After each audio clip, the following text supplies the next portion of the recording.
Welcome to Cranky Live Sports Talk, where passion meets action. Hey sports fans, I am Cranky, and this is the Cranky Live Sports Talk, the podcast where we dive deep into the hottest topics, the biggest games, and the most controversial moments in sports. Whether it's football, basketball, track and field, cricket, or soccer, we've got you covered with expert analysis, insider interviews, and unfiltered opinions. Join me as I chat with the biggest names in sports, get exclusive insights and stories you won't hear anywhere else. Cranky Live Sports Talk is where you can hear the real talk, the hard-hitting questions, and the hottest takes. So, if you're a true sports fanatic, you don't want to miss out? Subscribe now to the Cranky Live Sports Talk on YouTube and hit that bell icon to never miss an episode. Cranky Live Sports Talk, where sports come alive. Subscribe today. Good evening. Chorus, bless up. Thanks for joining. See you on the early ones. Thanks for joining. Welcome. It says Cranky Live. I don't know what episode this is, but it's been quite a few nowadays. And appreciate everyone as they come in. And if anyone not come in, hit that button. And if you haven't subscribed, bless up, bless us documentary, please do so also. We should have an interesting program this evening. And I say should, because you decide whether or not it's interesting. Bless up, Paul Watkins. Thanks for joining. You decide how well the show goes. I'm just the provider of information. A couple of things we're going to talk about. One is go to sort of EPL update, talk about the upcoming weekend games. And I do this on Thursday because this is my last show for the week. So, it's mainly a Monday through Thursday show. Normally people will do the EPL weekend preview on Fridays, but I'm doing it today. And then we're going to talk a little bit about what I consider to be some of the key challenges that McLaren will face in executing his mandate. You see me talk about the other day, the Gleaners editorial on his mandate, how narrow it was, with the view that probably should be a bit more expansive, given what he brings to the table. Bless up, Jeremiah. Thanks for joining. And the fact that if you're going to have someone with so much skill set, experience, know-how, why aren't you expanding their mandate, not just to be the World Cup qualifier, which is an imperative, but also to try to help with the football. And third, I'm going to touch upon, as you know, FIFA had gone through a process. FIFA is very much focused on ensuring that we have a much more competitive football landscape. As many of you know, it's probably about 8 countries that have won the World Cup to date. And the World Cup has been in existence, early 30s? So it's almost 100 years. And it's every 4 years. So in 100 years, you're about, 25, and only about 8 countries have won, which can't be good. And in terms of competing, it's always the same countries, the same team, tournament after tournament. Not only for the World Cup, but in the FIFA tournaments, like World Cup Championship. It's always a European team, most time that wins. And sometimes it may be a South American once in a blue moon. So they're very focused on ensuring that the competitive landscape improves and increases and find ways to help countries develop the talent that they have locally. You see in that editorial, there's a lot of discussion around us having talent on the island. I guess it must be hidden talent.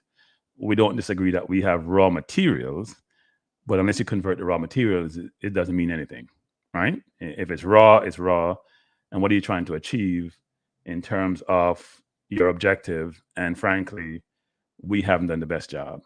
So having said that, I'll transition to say on Monday, and hopefully this works out, I should be having a discussion with an official from Trinidad who went through the process to walk through their FIFA talent assessment ecosystem process, the process they went through to sort of assess the ecosystem for Trinidad, and I'll provide much more on Monday as a lead into that discussion.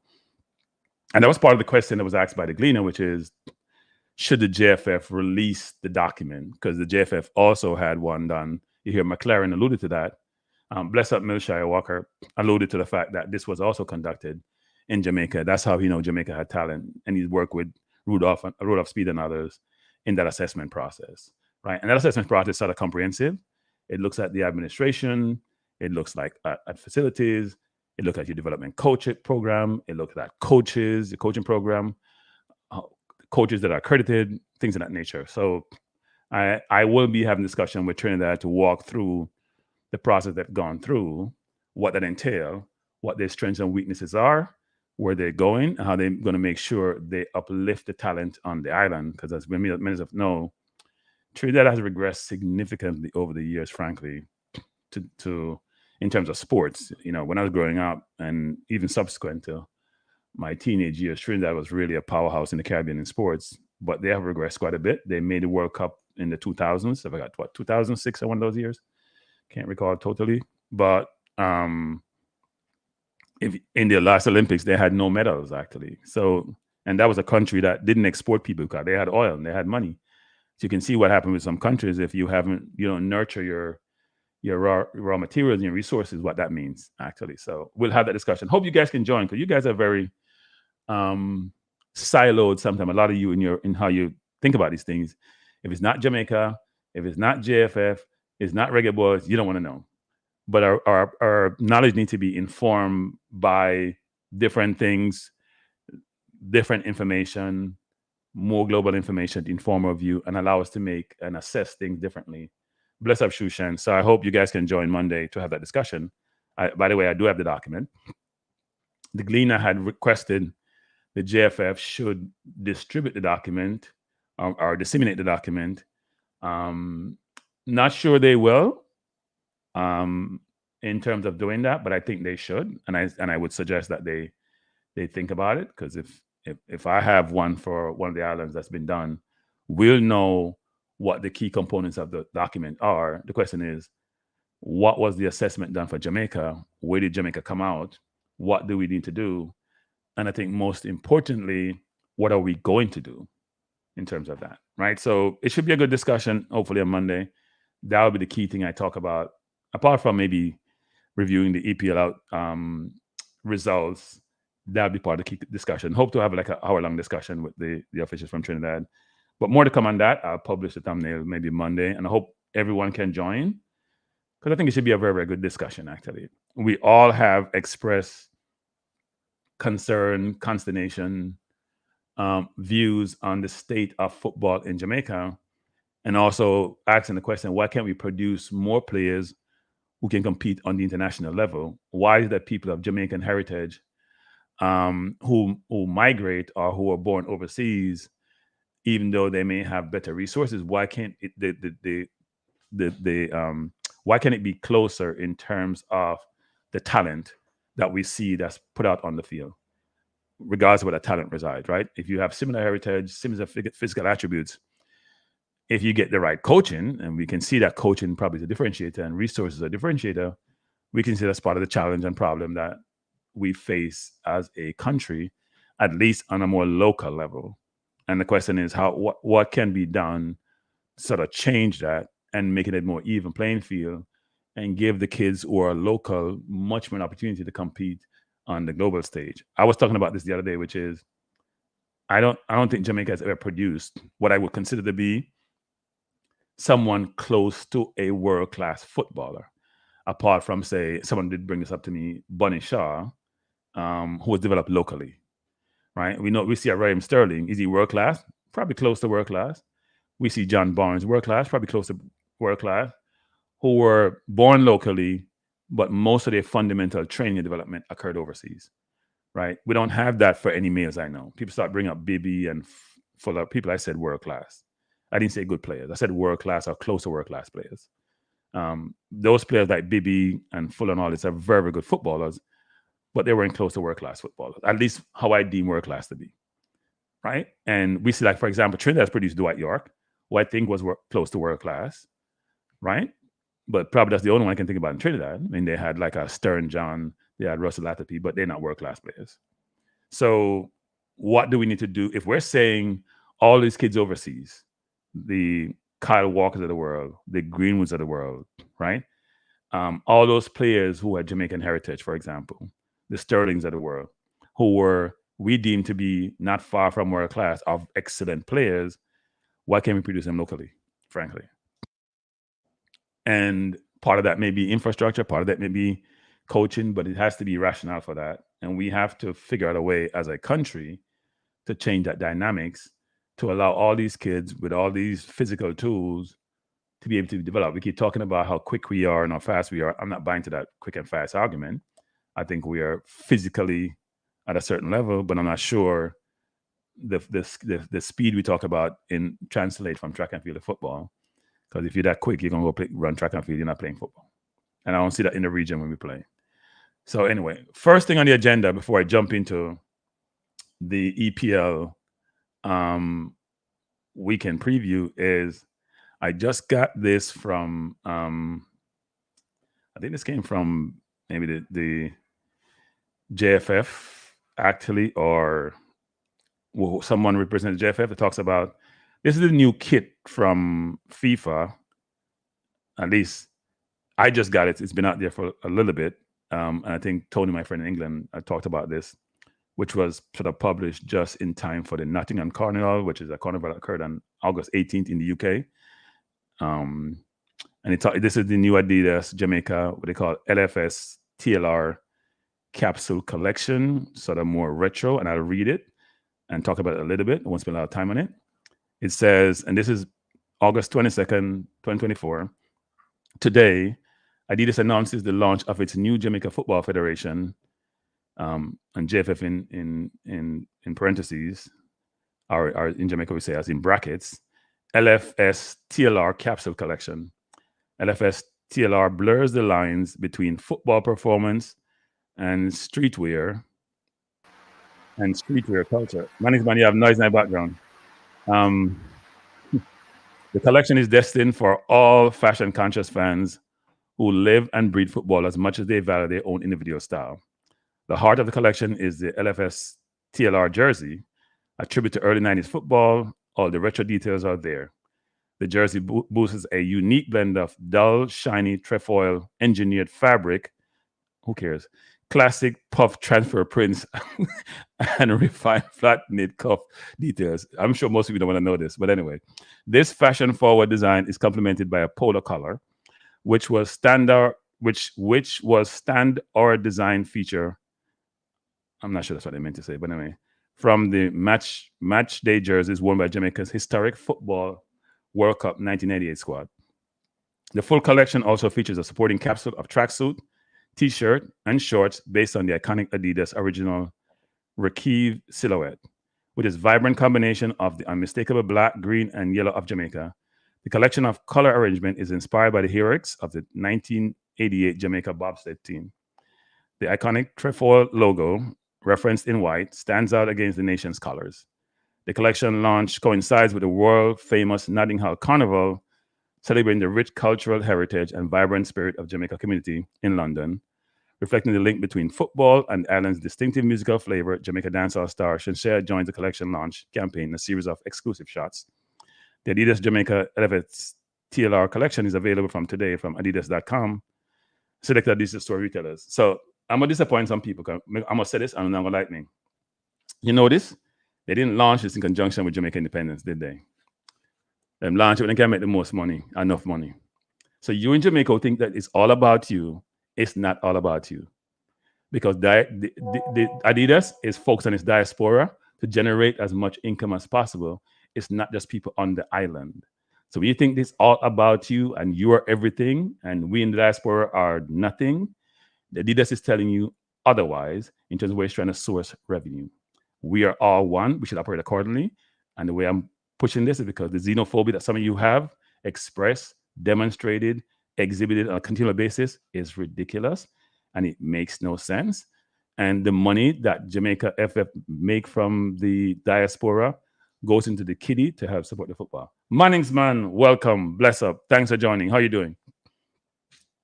Good evening, Mr. Cranky. Hope you're doing well. I am doing good and giving thanks. Recovered, I think, 95% from my recent spell with the Big C. But We give thanks. Oh, you decide to you welcome. You decide to deal with the big C. You're on the big C, your friend. Well, if you're out and about, the big C will arrive. The big C will find you. If you're out and if you stay one more time, it may come to you, but people have to bring it to you. If you're out and about and you're everywhere and anywhere, it will happen. No, you seem to be having some tracker somewhere checking up on my whereabouts. But is the background, you're still hearing the background because I don't have anything. There's a little bit like water running, but it's manageable, I think. Okay, all right. I'm going to try to see if I can. Maybe I can lend you my system. I can lend you my system so you can. Oh, geez. All right, let me see. All right. That should be it now. You should be gone. Yeah, we're good. Yeah. You're learning how to use the system. I realize that. Boy, I've got so. I can't. You know what? Yes, I need to get some advice from you, because you get all fancy and me. I can't keep up with you again, man. The students have become the teacher. No, the students still learning. You and Minzy and others and Paul are teaching me. I'm still learning. But do you like this retro jersey that they have here? It's retro collection. It's not in jersey, it's collection actually. In fact, you know that the team had some of this apparel at the Copa America, though it was supposed to be launched in September. I like it. And I like the fact that this is good for Jamaica. I think all of these things will help the brand, the football. I am still hoping though that this partnership with Adidas, because of their global reach and the impact that Adidas themselves are feeling because of what they are doing in Jamaica, it will go beyond just giving a football team some jersey and a percentage from jersey sales, but Adidas will become like a brand across all Jamaica sporting discipline, including our track and field, just including our netball team, because it is obvious that them maximizing their profitability from the jersey sales has nothing to do with the success of the football team. It's more like people love Jamaica, love the brand Jamaica, love what the colors represent. I think that is where the sales are being generated from. Therefore, I think netball can stand to benefit and track and field, because netballers still hold a top 4 ranking. Why wouldn't Adidas want them to wear their brand? Why wouldn't our track and field athlete want? So I hope it will go beyond that, and we can get some infrastructure built in Jamaica because of this partnership. And but I like the retro look. I like the retro look of all Adidas stuff, more so than the newer designs that they have. So here's my question to JFF, frankly, which is, I'm gonna talk patwa. How much money are these make off away? Because I'm seeing them print jersey and I'm print apparel like crazy for Jamaica all over the place. So how much them I generate and how much we get out of it? We're tired of the people have been exploited. It not right. Well, you know what, Cranky? I use the word exploited on my recent video, and many persons were saying it is not exploitation. But even if it is good business, it is still exploitation. All right, that's just the truth. So to me, exploitation is go ahead. Yeah. Go ahead. Exploitation don't mean your practices as an entity are wrong. It's just that you are using your power of strength to maximize earnings on your side, while the group that is causing you to make the earnings are not benefiting close to even 50%, while you are getting like 90% benefit from what you're doing. And that is exploitation. It doesn't mean that it is poor business practices. No, it's not poor business practice on their part. They're in a great shape. The question is, am I getting equal value for what I'm providing to you or what you're getting from me? Yeah. I'm not sure it's even close. Right? That's why I say some people will do their own thing with their own merchandise without going to companies. The question is, does the deal we have with Adidas, is that a standard deal? that the same deal that Arsenal have, for example, in terms of benefit? What are they deriving from it? They get a sponsorship money plus probably percentage of sales of merchandise. Are we getting something similar, given the value of what we provide to them? That is what we need to find out, because all I've heard with this deal is that Jamaica gets 20% of merchandise sale, and it's very specific. It says the Jamaican kits.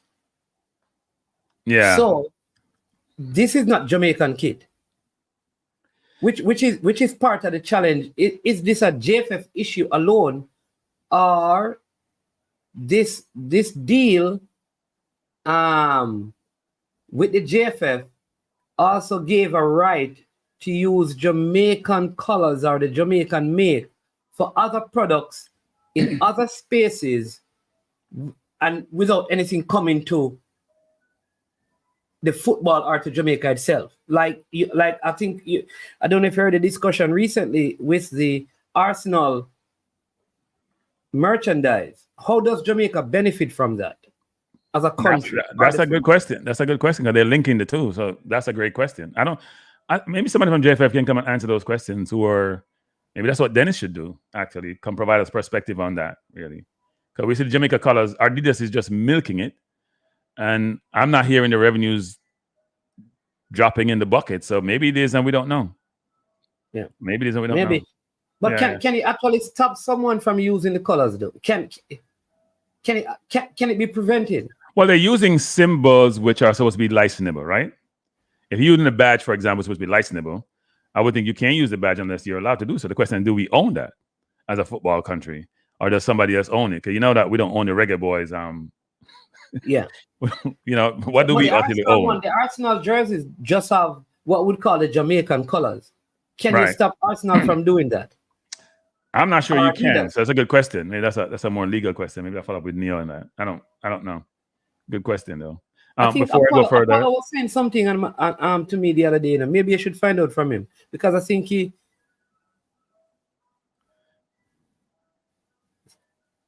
Yeah.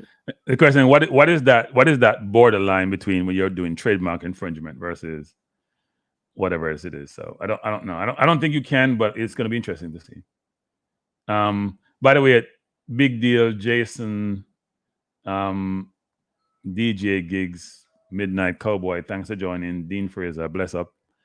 So yeah, this is it's an interesting kit set. They say they have the jersey, the track bottom and shorts and all the other stuff that informs it actually.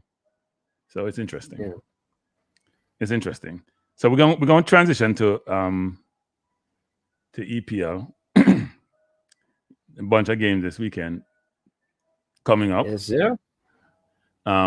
Should be an interesting weekend. We have your team have a big game. I said your team. This is a list of games. We'll talk about the new acquisition first. Well, no, we can't I can't just do Arsenal because this is EPL. So we're gonna talk about acquisition for Arsenal. We gotta talk about acquisition for everybody. So I try to be as unbiased as possible when I'm providing this information, right? So we'll go through this. I'll let you start out. The first game is Brighton against Man U on Saturday. And you can give a little bit a preview of each team and then talk about what you think the score is going to be. And people can drop your score in the chat too. Bless up Anthony Roberts. Bless up 433 5050 Chevron. Enough name you have. Go. Yeah. Brighton is this team cranky that Brighton has sold so many players. Like they must be the team that have the greatest net spend in the Premier League every season. Just because but they're always about 200. I think they spent about 200 million this season. You know, they spent a lot this season. People don't realize that. Brighton. Yeah, maybe there's bought a kid from Leeds for 40 million. What's his name? Brighton spent a lot of money. They spent a lot of money this season. I think they overpaid for him. Yeah, but they had a bunch of money in the bank, so they can afford to spend. But they also sold around 4 or 5 players this season as well. Yeah. So they have a brilliant business model. Yeah. So now with that, like, you don't know if there's a culture at Brighton, because no matter how many players they sell, they seem to be still formidable. In terms of how they you know what, JFF, I think I'm gonna talk to Brighton now. I'm dead serious, management. Here's why I'm saying it, management, because they're so financially well run and prudent And they do such a great job of scouting talent and having a lot of, I'm sure they probably spend a lot of money on scouting itself, right? And a lot, not means a lot in terms of transfer money in the EPL number, but decent amount on scouting, having good scouts, not only in England, but across Europe and across South America, where they can bring in, and even across Africa, where they can bring in players who you haven't heard of, pay 4 or 5 million for, and then they sell them on some ridiculous number, right? If you think about Basuma or Caicedo or McAllister, you can keep going on and on. Those are the more prominent ones. But if you look at their numbers from last year, their financials, it was ridiculous. And I think as any organization, we shouldn't have the view that we know everything about everything, and talk to them about how they go about executing their business plan, and we'll be amazed. But they're now spending more money in management for some reason. And even with their coaches, management, even with their coaches. Yeah, even the coaches. Because they get money for the coaches that they get rid of, and they bring in one right away. So I'm saying, they had a coach that went to Chelsea. They got money for him. Potter, they got about 20 million for Potter, yes. The Zerbi is gone to Marseille. I think they agreed to disagree and leave, yes. And then they brought in a new coach right away. They have probably 2-3 coaches lined up, and probably players lined up to say, you know what, man is playing left wing. He may leave. He's getting better. Like, I think they must have planned for Matoma, for example, playing on the left. They have planned for all their players, and they know who they want to pursue, and they go get them. They sold Billy Gilmore. Yeah, to Italy, right? Somebody in Italy. Yeah, like you're thinking like Billy Gilmore to Italy. Like, so I'm just saying that they have a good model. The reason I'm saying that though is that I didn't like how Manchester United looked in their first game. However, I think this game is going to be a draw game. Brighton at home is always tough, no matter who they have or don't have. Dunk is still there. Their defense line, Matuma, is a problem. And I think Manchester United is still just coming together. I think until they get Ugarte in midfield, they're going to struggle with the older legs of Casemiro in midfield if they continue to start him. And I don't think Rashford has started out the season well or had a good preseason. So I would go 1-1 Manchester United, Brighton. I don't see them right now, Manchester scoring more than 1 goals. If there are more than 1 goal, then Brighton win. But I'm going to go with a 1-1 scoreline just because I think Manchester is very solid defensively. And they can... I think this coach is designed to go away no matter who and try to get a point more so than try to win. So I'm going 1-1 Brighton versus Manchester United. Just because Brighton just keep on changing. I think Grab is not there as well. Gilmore is gone. So they have changed a lot of players. So 1-1 is how I'd go, because I still think Manchester don't have the steel in midfield to recover the ball quickly enough to catch team on the counter. I don't think Rashford is at the place he needs to be. Sancho is not going to be played. And yeah. So I do think you're right about Man U. To me, I wasn't impressed with them against Fulham, frankly, to be honest. I thought they did okay. They were a better team than Fulham, but Fulham is also trying to get players in and trying to re-engineer their team, given they lost they lost the great Bobby Reed. They lost a few players. They're trying to improve their team. I didn't think Man U was great, actually. Brighton obviously beat Everton, 3-0. I think Everton had early chances. Brighton has a very good team. It's a young team. It's a mixed team, right? The defense is I wouldn't call defense young, but they have young players up front. You know, Mitoma is back, was injured last year. Adingra is there. They have the big center forward. So I'm going to say 2. Ferguson. I'm going to say it's 2-2. I'm going to say 2-2. I think both teams. Yeah, I think it's 2-2. I don't think Manchester United struggled to score enough. They struggled to score, but they had a lot of chances, and they were playing Bruno in the 9, which is nonsense. Bruno should play the 10. Mason Mount should be on the bench, and they should play Zerki, the new kid who scored in the game, play him up front. Play a person who knows how to play forward up front. Fernandes had 3 clear-cut chances, and he missed all of them. Now, he can score goals from outside the box when he's not one-on-one, but it's a different story. One-on-one with the keeper. How do you make decisions? Somebody asked a question about how much... Where's the question? About how much was paid out to the winner last year. I think the distribution... I should have pulled this up. Just to make a quick point on this, actually, which is Man City... So, I haven't seen the 23-24 payout for the Premier League. Maybe there. I had the 22-23 number, which was 176 mil. There's not a lot of disparity between the first 4 or 5 places, people. Yeah. Right? Man City got 176 for 22-23. Arsenal got 172. Hey, enough money Arsenal getting the money, man. Manchester United get 168. Newcastle get 164. The lowest team was Southampton, got 103. Cranky, come on, that's not a lot of money. Check the salary bill for Manchester City. No, I know. But it's a 22-23. So we have 23-24 and then 24-25. I need to get the more updated one because the 23-24 should come out already. But Man City got the most anyway because they won again. Yeah. So as the contracts, a big net spend like in the positive. You talking about City? Oh no, City not really buying anybody nowadays. They buy selectively, right? They will get more. They got what 70-something million for the kid that went to Atletico Madrid. Alvarez, 70-something million for Alvarez. And they did sell Cole Palmer. Last year they got 40-something million for Cole. They sell academy players, which nobody talk about, for like 25 million, like 2 or 3 or 4 of them every year. Because they probably have the best academy in football. People think Chelsea does, they do. And they make a lot of money. And then they may buy 1 or 2 players for a big number, 50 million, 60 million. No, since they have gotten to, they have 113 charges they have to still answer. When they cook the books for about 7-8 years. But no, over the last 4 or 5 years, they haven't had to spend a lot of money because they have had enough good players in there to allow them to do well. They may buy Grealish for 100, but their net spend is probably nothing. Because they would sell 2 or 3 players to recoup that money. So, but I say 2-2 for that game. Crystal Palace, West Ham. What are your thoughts? All right. So Crystal Palace just sold their defender, what's his name, to Fulham. I think he signed for Fulham today. And Guy may be going to Newcastle. So Matete, the big center forward, is just coming back from the Olympics. Olise is not there. I know they still have Eze.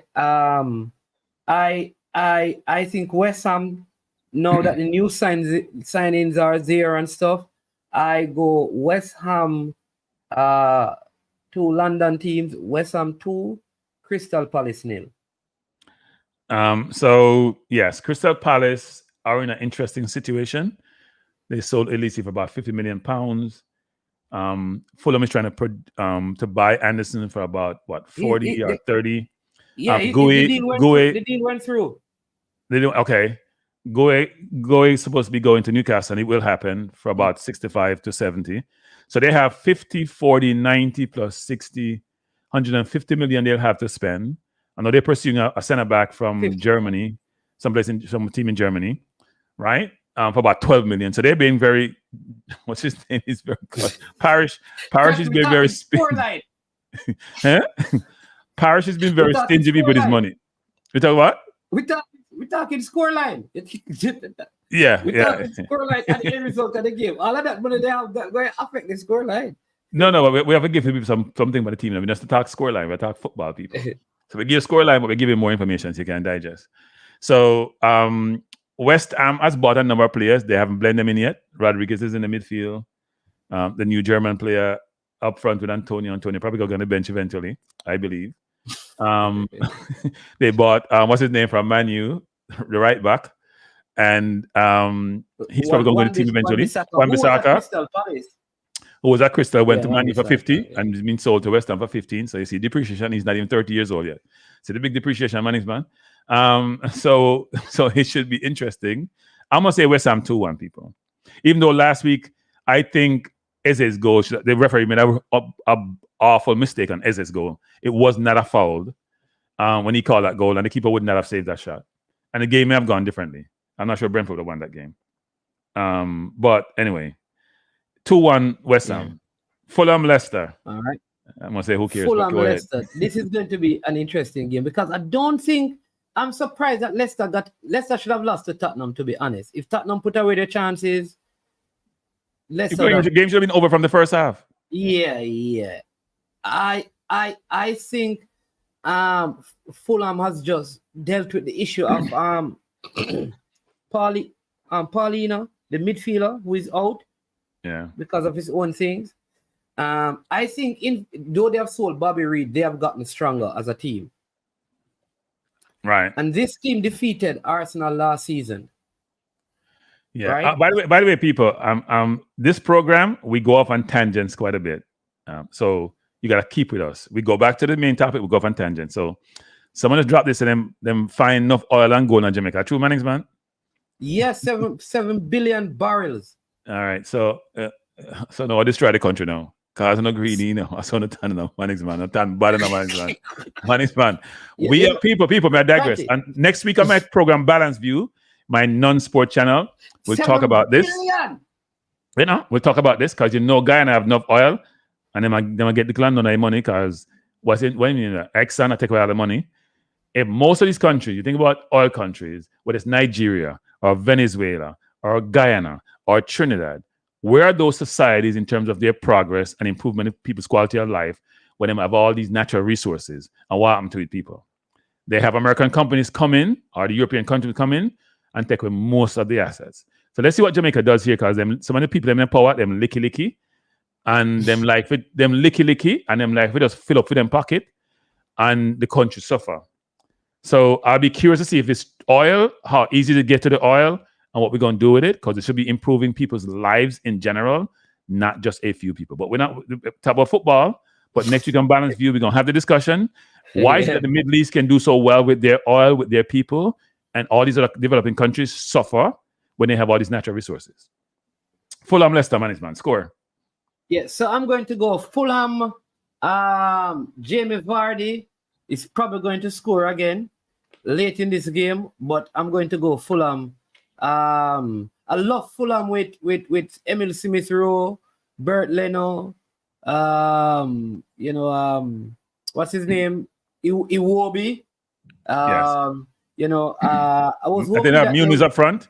Yeah, I was hoping that they would buy Reece on the other side, so it looked like an Arsenal B team. But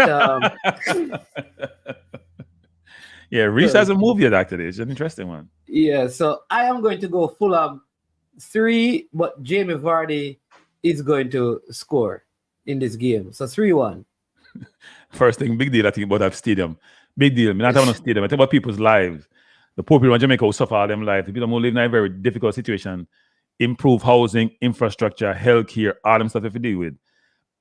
There has to be a way in which, we get something right, because most countries run by black people don't do well. At some point, we have to pivot and change and stop that nonsense. Fulham, Leicester, I'm going to say Fulham too. I really believe that Fulham, before Manchester United scored, Fulham should have been up in that game by at least, they got a couple of breakaways on the counter, like 3-on-1 and 3 versus 2, and just made some poor decisions. So I think they can score. They're going to start putting away the chances, and that was against a good Manchester. They also had Adama, Traore. Yes, and I think he's going to make up for some of the nonsense he did, especially after what thing they said about him. Hey, Corey, Sterling is in talk with who? Because nobody can afford Sterling wages. Nobody can afford Sterling wages. Sterling I make $350 a week, people. That's what, about 17 million something a year. And a transfer fee for some people. Anyway, I think Fulham will win 2-1. I thought Leicester was extremely lucky against Spurs. Spurs should have been up by about 4 by halftime. And they almost lost the game because Vardy got a one-on-one with the keeper. And the keeper made a very good save. So it'll be interesting to see what happens in that game. But I would think that Fulham will win by 2-1. Not a game, Manningsman. Man City versus Ipswich. Your perspective? Man City 3, Ipswich 0. I'm gonna say so. Before you can't just say 3. Anything talk about Jamaica players and play for Ipswich. You know, say nothing. Well, not Jamaica yet. When him come. Man, not because of Jamaican player, being that they no. What I'm saying is that you have to comment on the player. We don't skip. I just we did for West Ham, which is bad. We don't skip teams that have Jamaican player. We'll say Ipswich Town. They're gonna get 4 love, but Hutchinson playing for them. He looked good. Let's go back to Leicester. Let's go back to Leicester. No, let's go back to West Ham. Yeah, Antonio. Yeah, let's go back to West Ham. Mikel Antonio. He actually had a very good preseason. I think he's very excited. I don't think the new forward Fulkirk, I think his name is, kind of pushes him out of the team. I think they play both of them. And 2 center forward who have the CM skill set in a sense. One not creative. because I think there are games they're going to use Mikel as like a link-up player, which he's very good at. And that guy kind of played the link-up role. If you watch the Euros, when he came on for Germany, he did a lot of that. And so I think they can do that because I don't think Mikel is going to, because they could have moved him out to. No, management. And now they're not play two. You don't not play two management. But they had the opportunity to move him to the Saudi league. Here's what they're not playing too. So you have you have Bowen on the right? And you have my boy on the left, the one that came from Holland. What's his name? The African. Playing left wing, right? Then you have Rodriguez in the middle. Cornet? Is Cornet? No, it's not Cornet. Kudos. Kudos is playing on the left. Yes. So Kudos is left, one center forward, Bowen on the right. They're going to use 3 midfielders. Rodriguez is going to play. Alvarez may be on the bench. What's his name is also on the bench. Ward-Prowse is on the bench. They're going to use 3 midfielders. They're going to play. Paqueta has to play. And then you have, what's his name is playing, who's going to get bench eventually. The kid from, where's from? Czechoslovakia. What's his name is? The tall kid? Yeah, Suchet. Suchet will get bench eventually. Because they brought in a midfielder. I don't know why the name is slipping me. I'm a senior moment, people. But I don't see them playing too forward, man. They don't have the ability to play too forward because then the middle is going to be open. Kudos is not your best person going to run back. Bowen will play more defense. They have to play 3 midfielders. So I think they're going to interchange him and Antonio because Antonio is also injury prone. So it's not going to be a long time before Antonio needs to take a break or they manage him to make sure he takes a break. Oh, someone mentioned Somerville also who they bought. But I don't see Somerville starting actually. He's not starting over Kudos or Bowen. So I don't know if Somerville will get game time. Unless they might do some rotation. That's going to be difficult for some. Yeah, because they actually play 4-1-4-1, so it's really one striker they use. Yeah, they're going to use one striker. They might use one striker. Yeah, one striker. Because I think they'll go 4-4-2, but maybe not. I think they play 4-3-3. No matter what they tell you, a 4-3-3 them play. Okay. A 4-1-2-3, something like that. Kudos is going to play left. They play 4-1. They play 4-1-4-1. No, because Paqueta roams and is deep sometimes. I don't see that. Paqueta is not. They don't play 4-1-4-1. Oh. But if you want to say 1, yeah, maybe it could be 4-1-4-1. No, think about it. It could be 4-1-4-1 because. Well, Paqueta just roams. Because Rodriguez kind of sits deep, right in front of the defense. He's the one. He's a 6. He's a 6. Yeah. So the Alvarez play across the line. Yeah. But Paqueta doesn't really play. Paqueta don't really play anywhere. Sit in the line. Yeah. Right. He just roams. So yeah. So look, I think Antonio. He said he want to score 10+ goals this year. In an interview he did with he did the other day. So we'll see what happened. So. That's Antonio. So let's go to Ipswich now. We missed out on Bobby Reid for Leicester, who I thought had a very good game for Leicester.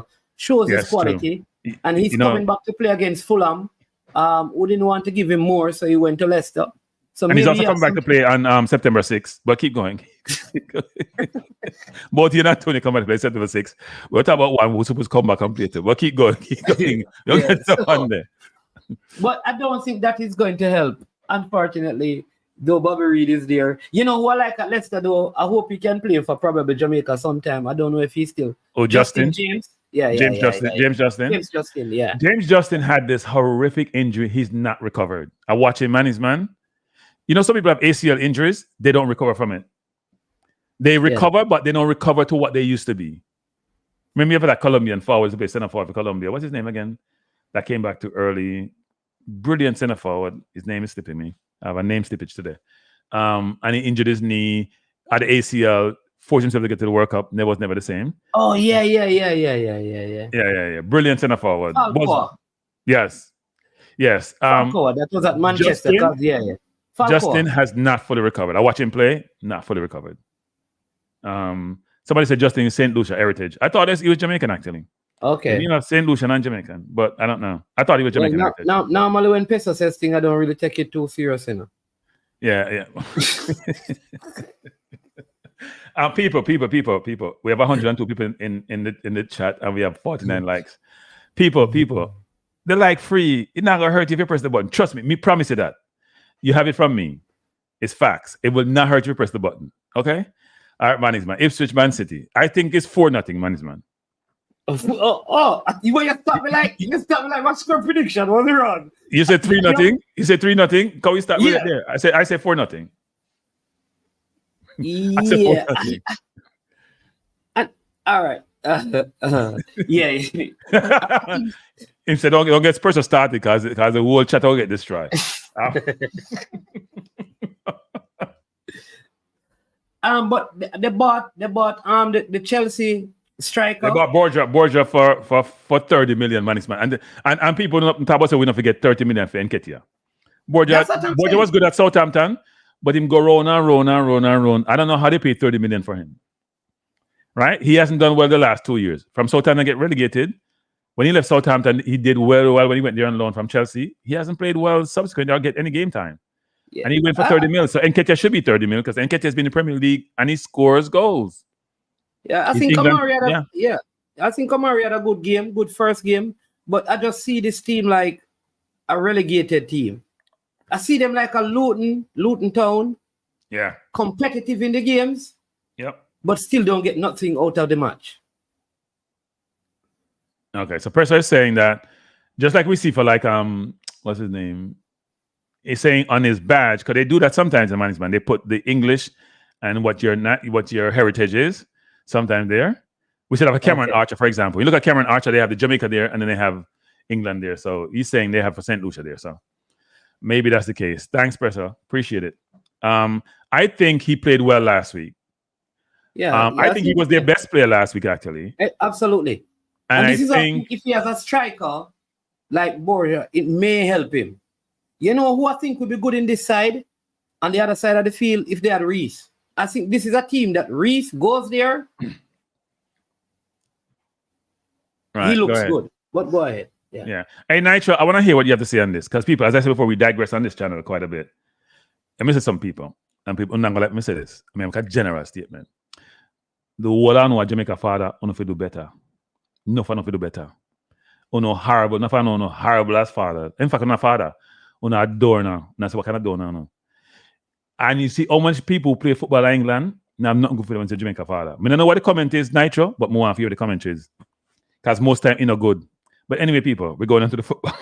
I'm gonna get beaten sometimes. But it's true. The same thing with but no for the kids them in England. You hear in Jamaica father, it's horrible.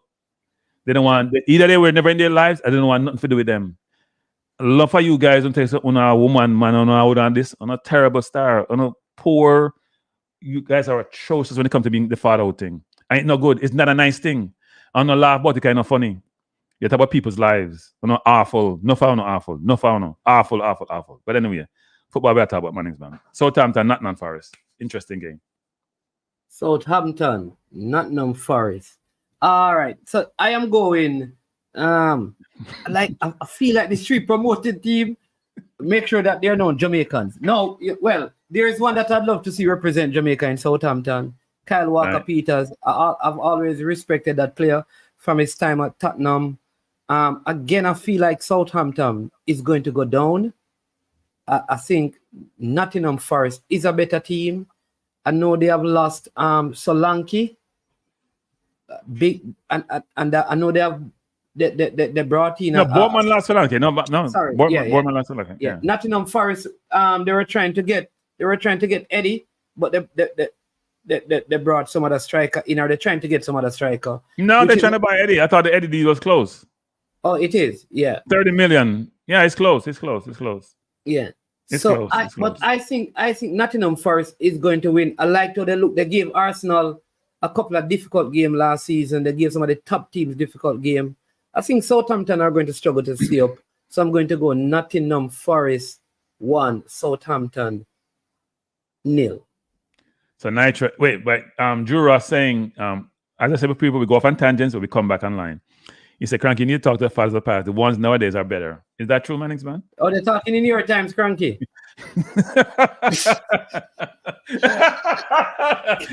They're talking our time, Mannings, man. Yes, the ones in my time are awful. No, not bad, awful.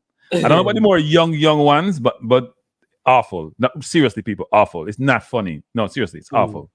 It's awful. And kids suffer for it.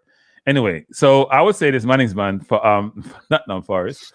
I did see a score by Nitro. Nitro says 2-0. I agree with Nitro's view. 2-0 Forest. Forest is a good team, Mannings, man. They spend a lot of money, by the way. They spent over 100 million last year, and they're spending money again this year. Their owner, as you know, is the owner that owns Olympiacos. And he doesn't mind spending money. They got in trouble last year, obviously, with overspending and FFP. But no, they spend money. Yeah. Because they had a point deduction last season and still stayed up. So they're a good team. Good team. One of those fighting for relegation still team. Yeah, Kai's father actually played a part, but he was a super tough on him. Yeah, well, Jamaican fathers are known to be super tough. That's normal. That's normal. Ain't nothing wrong with super tough if the tough is not abusive and the tough gonna help the kid progress in life, right? But at least if he was in his life, that's a good thing because enough of them are not in the kid's life. The people like Troy Deeney, you know what I'm talking about, or other players. Some players like the kid from Kelly who was in Foster, whatever. It's Lloyd Kelly. Yeah, went to Newcastle. Yeah, it was at Bournemouth. He was in foster home or whatever it is. His dad is supposedly Jamaican. Tottenham versus Everton. Mannings. Interesting. All right. Everton is one of I don't know. Everton lost Ashley Cole to a red card, right? In that game where they got 3, which may have affected them. I don't think they're getting 3 again. They also lost what's the midfielder name that moved in the offseason? Onana went to Aston. Yes. Calvert-Lewin, I don't think he has come back from his injury. I really like this Tottenham coach. Tottenham is not a team that, as an Arsenal fan, I really like. But I like how this coach is very pragmatic and, just listen. If I'm going to concede, but I'm going to try and outscore you. Right, and if Tottenham put away their chances on a regular basis, I see them being in the top 4 reckoning. So I am going Tottenham 4, Everton 2. Whoa, I'm gonna say Tottenham 3, Everton 1. I think Everton is better than they're. No, they're not better. There was a tough game against Brighton. It was a good team. As you said, the red card didn't help. They started out well early, but as the game went on, obviously Ashley Cole needs to do better. But I do think that Tottenham should have beaten Leicester about 5-2, frankly. And they have a good offensive team. I think Solanke will come decent. And they have Son, Kulusevski. I don't know how Johnson started with Kulusevski. I don't know what the coach is thinking. Brendan Johnson. I don't rate Brendan Johnson. I must admit, people. And they have added Solanke, which I think makes I'm saying Solanke. Yeah, he put Richardson on the bench. But and they should get Bissouma back, actually playing the CDM now. He was suspended for 1 game for doing something he shouldn't be doing. But and they I expect Tottenham to win. They have Timo as well. They have, but I'm not sure if he's injured because he didn't play in the game, did he? I don't remember. Timo Werner, he came on. He came on late. Okay. Yeah. I remember. Maybe he wasn't that obvious because I remember seeing him. Well, Timo just gonna miss his goal. Timo is a decent player now. He just don't know where the goal is.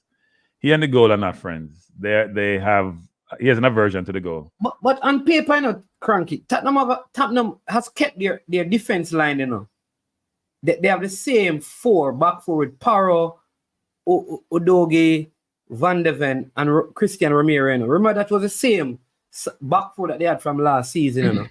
So I'm thinking, they have a good team. They have a good team. I mean, Udogie got injured late in the season, right? Madison in midfield, Bentancur, Son. They have a good team, and they have been together now for the most part. The starting 11, except for the addition of Solanke, for a full season under this coach. I just don't see Everton. I think 3-1. I think Dice is going to go more deep block, low block than he normally does, and try to prevent them from scoring. And I think Tottenham is susceptible on the break because they do press you.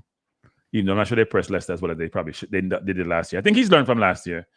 It's not the same all-out press. He's pressing, but it's not the same suicide type press. So I expect 3-1.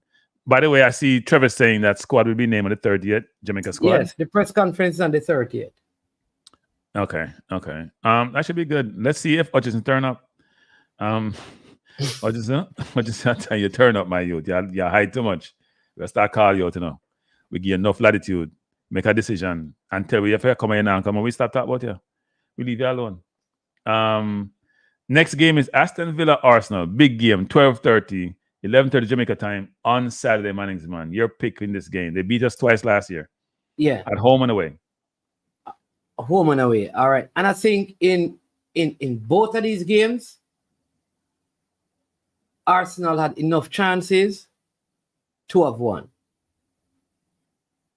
In fact, I think the first half at the game at the Emirates, we outplayed Villa and just never capitalized.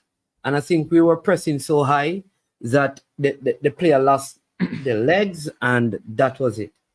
I think this is a different Arsenal team. I think the coach has learned, so I foresee him making changes to the team. One of those changes, I believe, will be to start Timber over Zivchenko. That is the only. I think he's also going to put Martinelli on the bench because he's going to be starting Timber. I think he either go with Trossard over there or Gabriel Jesus at the start of the game instead of Martinelli. And if he starts with Trossard with Timber behind him, I think Arsenal puts away the chances this time around. And so I go Arsenal 2, Aston Villa 0. Wow. You know, we almost gave a goal to Wolves when we played them the last game, right? They probably should have scored that goal. They probably should have scored that. They had probably should have scored. Well, brilliant Timber save by. Yes, Timber beat a man, looked brilliant, and then turn it over. Yeah. And Partey gave away a lot of balls. This is not Wolves, people, where we made so many mistakes in the back, and Saliba gave away about 3 balls, which he never does, turnovers deep in our territory. So we'll see what happens. I expect us to beat Villa. I think it'll be a 2-1 game. I think last year we know Zinchenko can't defend himself. He's like Alexander-Arnold. So it's either Calafiori or Timber. I think it will be Timber. But at some point, Calafiori is going to say, when do I get a game time? I've been here now for about 3 weeks. And I'm supposed to be this stalwart left back. So do I play? I think it's going to be a rotation between Timber and Ben White at right back and Calafiori and Zinchenko at left back. But for this game, he play Timber until things get up to speed. Because when Marino comes in, where does Marino play? Is he going to bench Partey or is he going to bench Rice? I think he benches Partey. Yeah, but to me, Rice can't progress the ball. Did Rice play the other day? I can't remember. Yeah, but did Rice play? Rice was playing a different position. He was playing this. He was playing the 8, but did he play in the game? Yeah. You saw him? I didn't see him. No, I'm dead serious. I didn't see him. I love to listen to people who talk about football, especially on AFTV, and how biased they are sometimes. When Rice have a bad game or it's invisible, they find a way to skim over it, right? Then they use euphemism to describe how he plays. He wasn't in the game, man. He wasn't in the game. You saw Partey a lot, making mistakes and making good plays. You saw Havertz a lot. You saw Saka a lot. You know, Saka missing sometime in the game. You saw Martinelli running around like his head cut off as usual.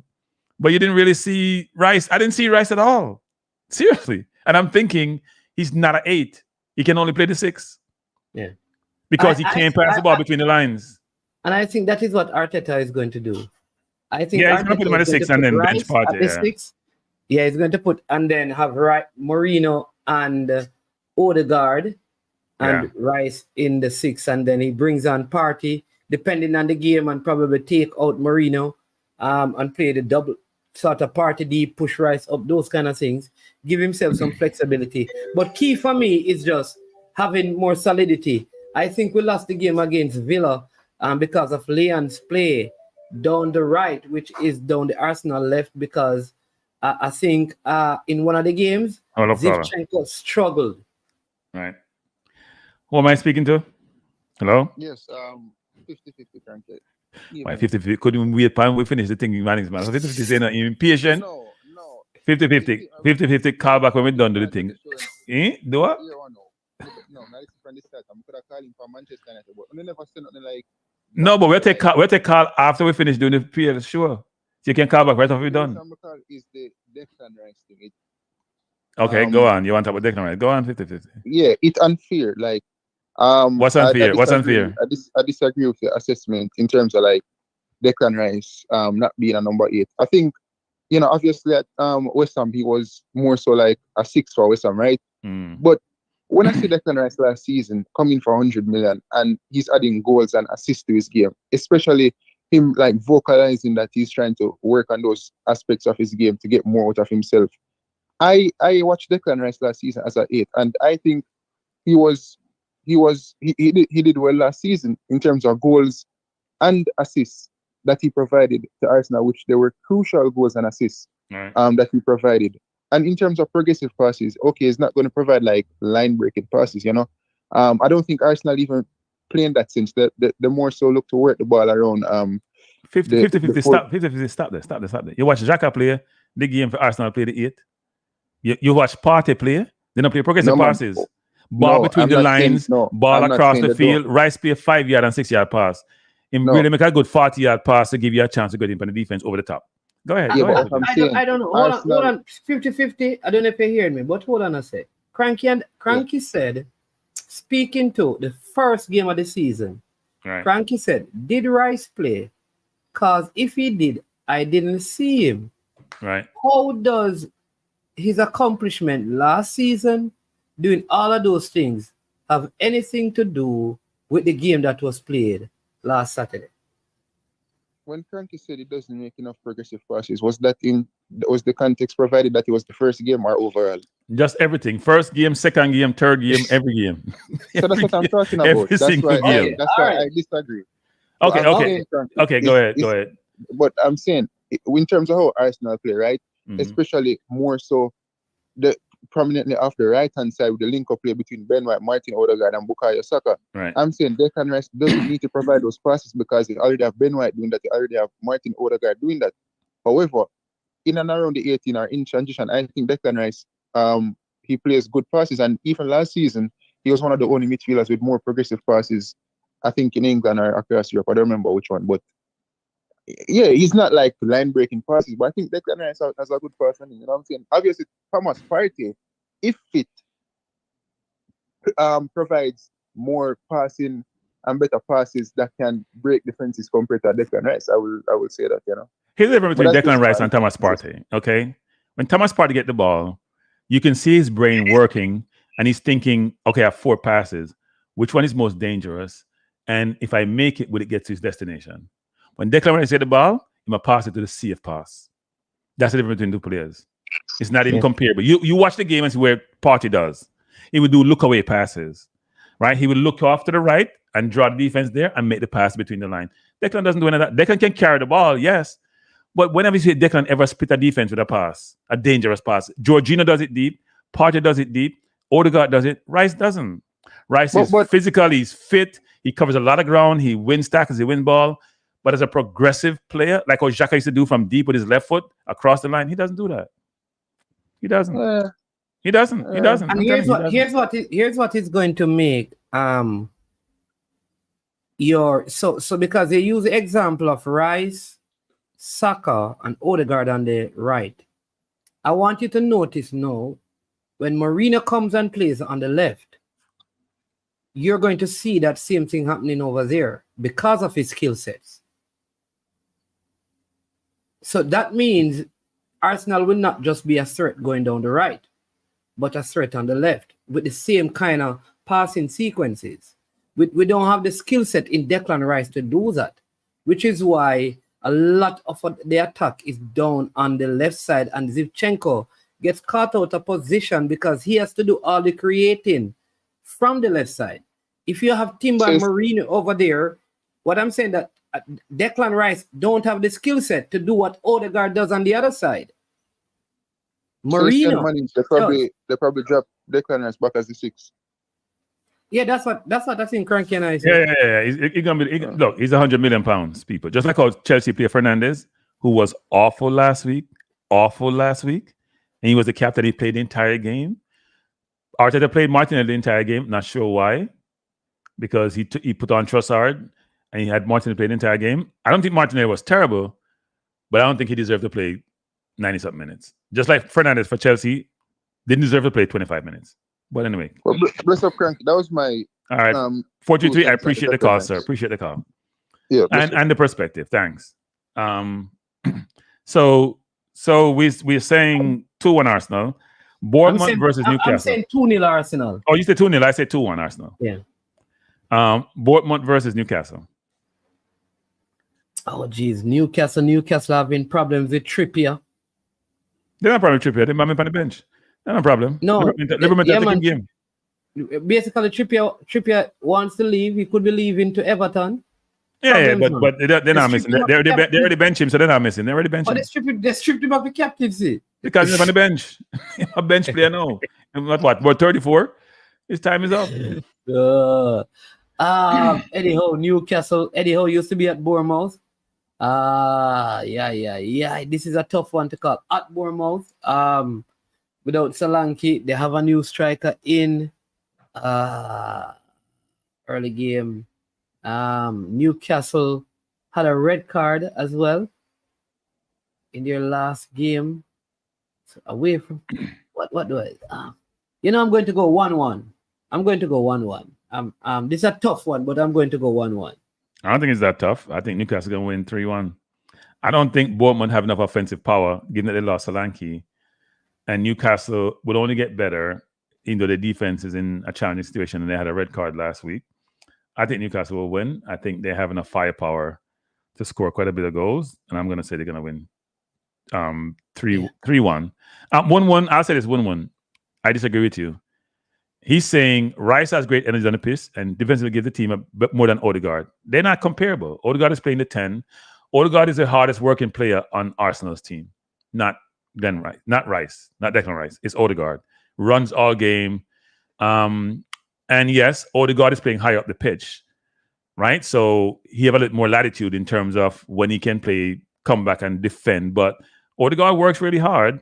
Rice is a better defender than Odegaard is. Rice started out playing center half, but I think Odegaard works his. You watch when Odegaard is playing the game. He's not running. He's not jogging people. He's sprinting towards the person with the ball or to cover down the space.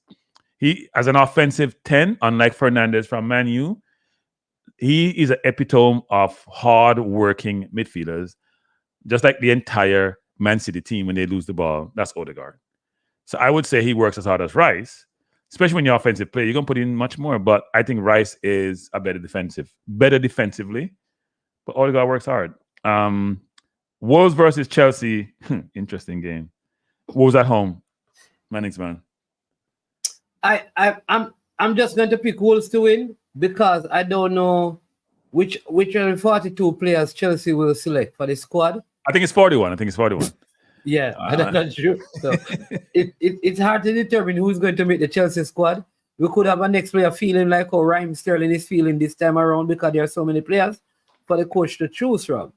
And no, you have 20 players because you say he has 21 in practice. So you have 20 players feeling like Sterling. So, somebody said that they reduced to 32. All right, okay. that helps. All right, so it's still too many. But Fofana is out. Injured again. Out? Yeah, apparently he has some injury. Fofana is a permanent injured player. There you go. They're bringing Disasi, I guess, who had surgery. They're bringing Disasi or somebody. Abatswai, what's his name is. They have so much players. Jeez. Wolves really gave Arsenal, like I said, if Wolves were more clinical, they could have scored a couple of the opportunities against Arsenal. They are playing at home, and they're a very tough team at home. Set up very well. Like I said, they played in the second half of that game. They really made life difficult for Arsenal. And Chelsea won. You know what? Who is going to score for Chelsea? Because Nicholas Jackson ain't scoring. He'll score about 1 in 6. Well, we're not at the 6th game yet. The Sassy not part of the plan. I thought the Sassy was going to be the cover. I don't know who's part of the plans anymore. Nitro saying Wolves 1, Chelsea 2. What score you're saying? I am going to go 1. I think Cole Palmer will score for Chelsea. I like him. So you say what? 1-1? Yes. I'm gonna say if Chelsea play the team I think they should play, they should win the game. Which is the Right. team? So the team should be Jackson up front. Jackson Right? up front. Are you Jackson, thinking about win? Jackson up front. Neto on the right, because Palmer have to play. In fact, you know what they could do this? I'm gonna change that around, people. Jackson up front still. It has to be Jackson up front. They don't have any centre forward apart from Jackson. Yeah. They could play Palmer or Nkungu in the 10. They should play Nkungu in the 10. Palmer right, Neto left. Caicedo and Lavia. Fernandez on the bench, people. The captain, Frankie. Him not good.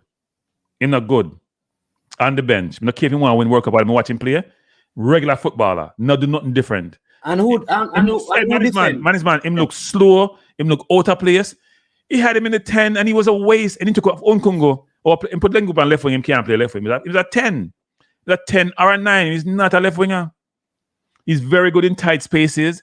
He can't score a goal. You need him as close to the goal as possible. Neto is brilliant playing either wing. Palmer is going to be brilliant playing either wing. And Kungu behind Jackson for link up with Jackson. He's a decent link up player, even though, footballing brain. And you play Lavia and Caicedo in the middle. That's the team. Can't put anybody on defense. Playing Fernandez there is like fish out of water, man. He was poor in that game. Poor. I know what Maresca's thinking. And he giving him captaincy. I'm playing for the entire game. And he was awful.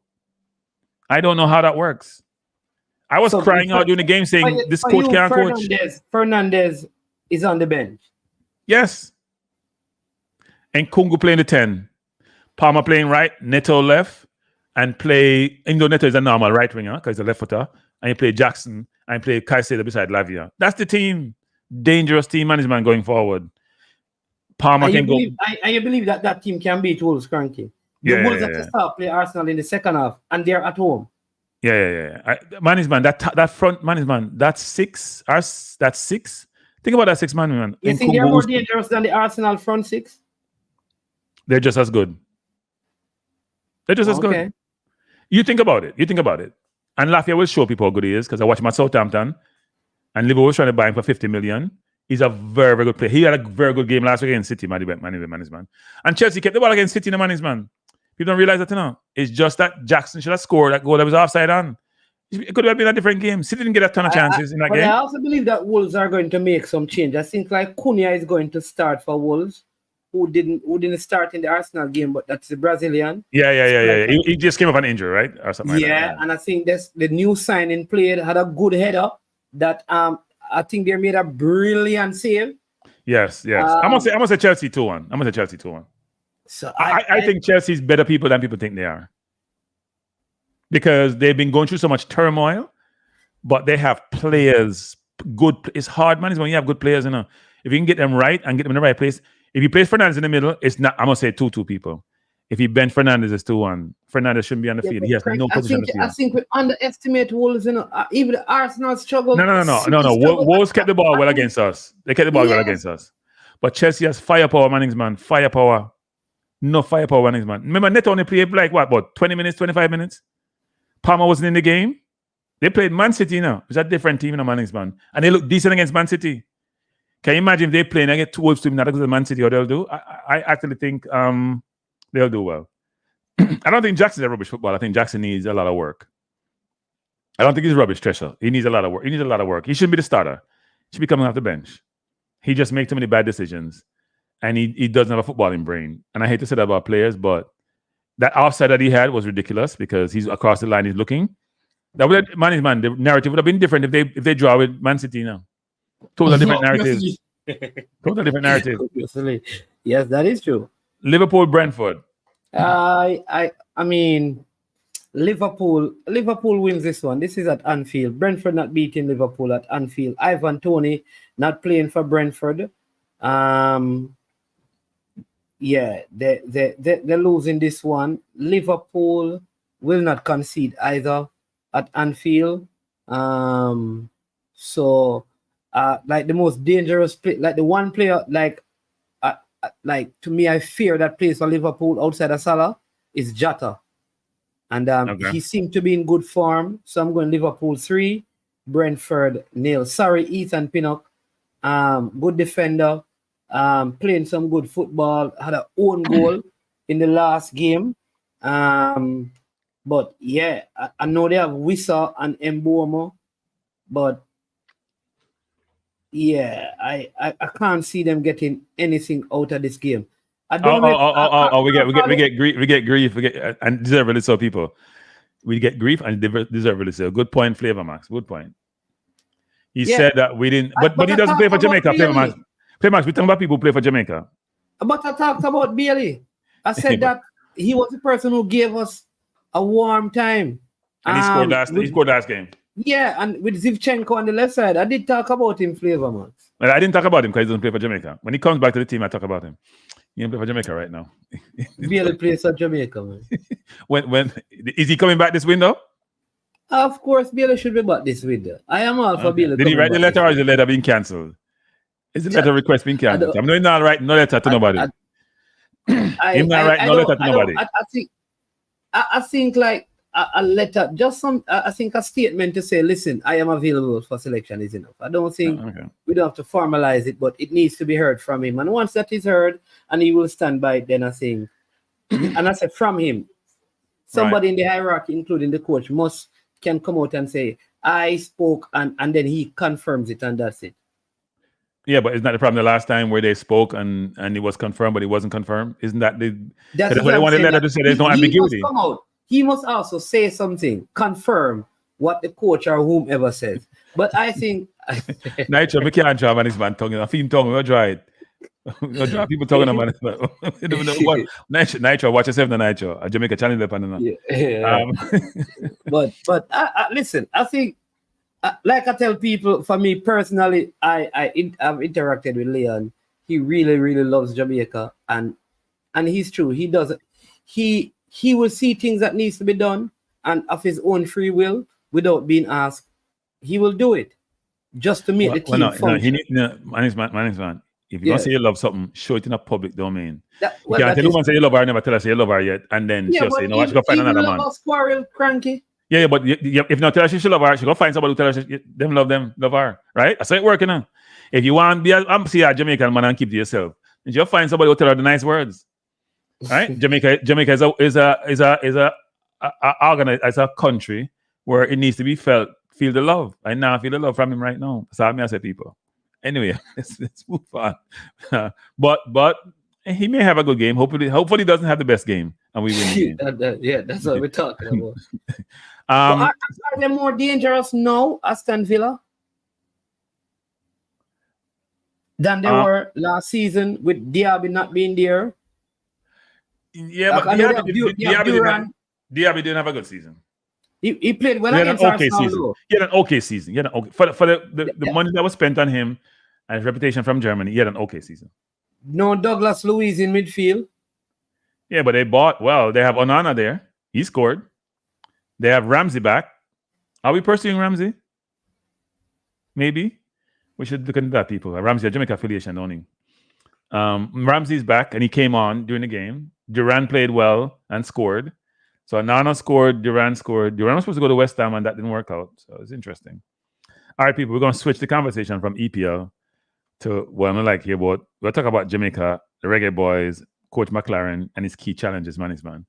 And I have a list here that I made up myself, man. So, but I want to hear yours first, and you can think about it. I didn't make a list. When I prepare for these programs, I make sure I put my list together, people. When I just come talk, we'll come up with a list. Man is a guest, so he can, off the top of his head, it shouldn't be that hard for him to figure out what some of those key challenges the coach going to face and give me some of them. May have both. Let me see what me have your people. Me tell them me have 8, and then me have a subset, which me have another 6 other subsets. So me have about 15. People, he has 40 minutes to go through 15 things. This is the mother of all shows. We can do it quicker, people. So tell me the ones you think, man. I'll check off my list and see if they are on my list. Yeah. And then I have to talk about the Trinidad thing, which I'm talking about on Monday, by the way. So, where's Andre? Work today. Work. Oh. Yeah. He's back in training with his team, actually. So that's I'm wondering. He would be the perfect person to kind of share some thoughts on this TNT talent. No, the TNT. I'm having somebody from the TNT organization on Monday. Oh. Yeah. I'm having somebody come and talk about it on Monday. So it's not just me talking. No. I have the document though. My next man. But I don't have the JFF one. People, let me tell you again, people don't hear me. We talk low. I have the TNT document, but me not have the one for JFF. Me don't know where JFF one there. But me have TNT. Me have the whole thing. Me I read it this. Me I still on time this weekend and read it in depthly. So me can sound intelligent. Me I talk to the man on Monday. But anyway, me have it about 2 days now. Me glance through it already. Me go in depth tonight, people. But anyway, and it's Jamaica supposed to have people, and we want to know why it's safe for Jamaica because it will give us some view as to where we're going as a country when it comes to the football development. So, management, what do you think are some of Team McLaren challenges? Oh, you want me to go first? Yeah, of course. Yeah. So I think I think sometimes people underestimate cultural and environmental adjustment.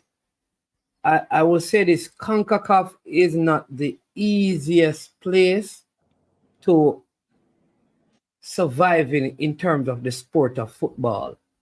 It takes time to adjust and a willingness to compromise all across CONCACAF, probably with the exception of Mexico and the USA, that has,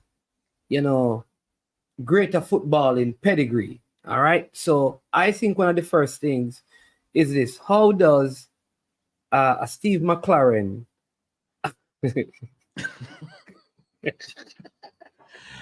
people, that's the main critic on the program because pressure has gotten better. Precious. Yes, his diatribes are precious.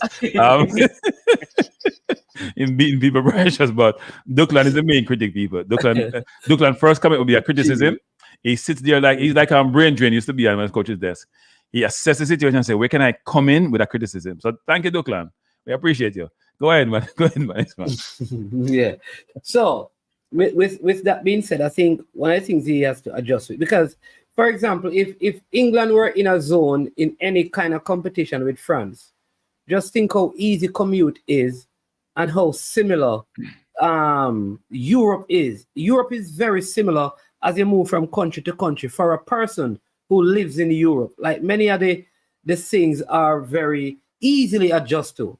So when you come to Jamaica, low football in pedigree, underdeveloped, or developing as a nation, lacking in resources. No, me correct you there. The country's in a permanent state of development, people. Because a long time we went from third world to developing. But maybe we get when we start push out the aisle, we get developed. We have 7 billion aisle. 7 billion. Maybe we get developed. We start push out the aisle because Saudi Arabia and Qatar develop. You need to buy a house out here now. You need to start buying some real estate in $7 billion worth of aisle. Light bill soon got down to $100. People, listen to this, people. We have 7 billion barrel worth of oil. Yeah. We probably get about 2 barrel out of it. We probably get 2 barrel. The rest of the people take the rest of it. Then give the US about 6 barrel and take the other 998 and then give you about 2. Now go on. We're not getting nothing out of it. Trust me. Come like a Guyana, but they might get royalties. Go ahead, man. Go ahead. Yeah. So I think that is just something that he will have to adjust to. All right. Go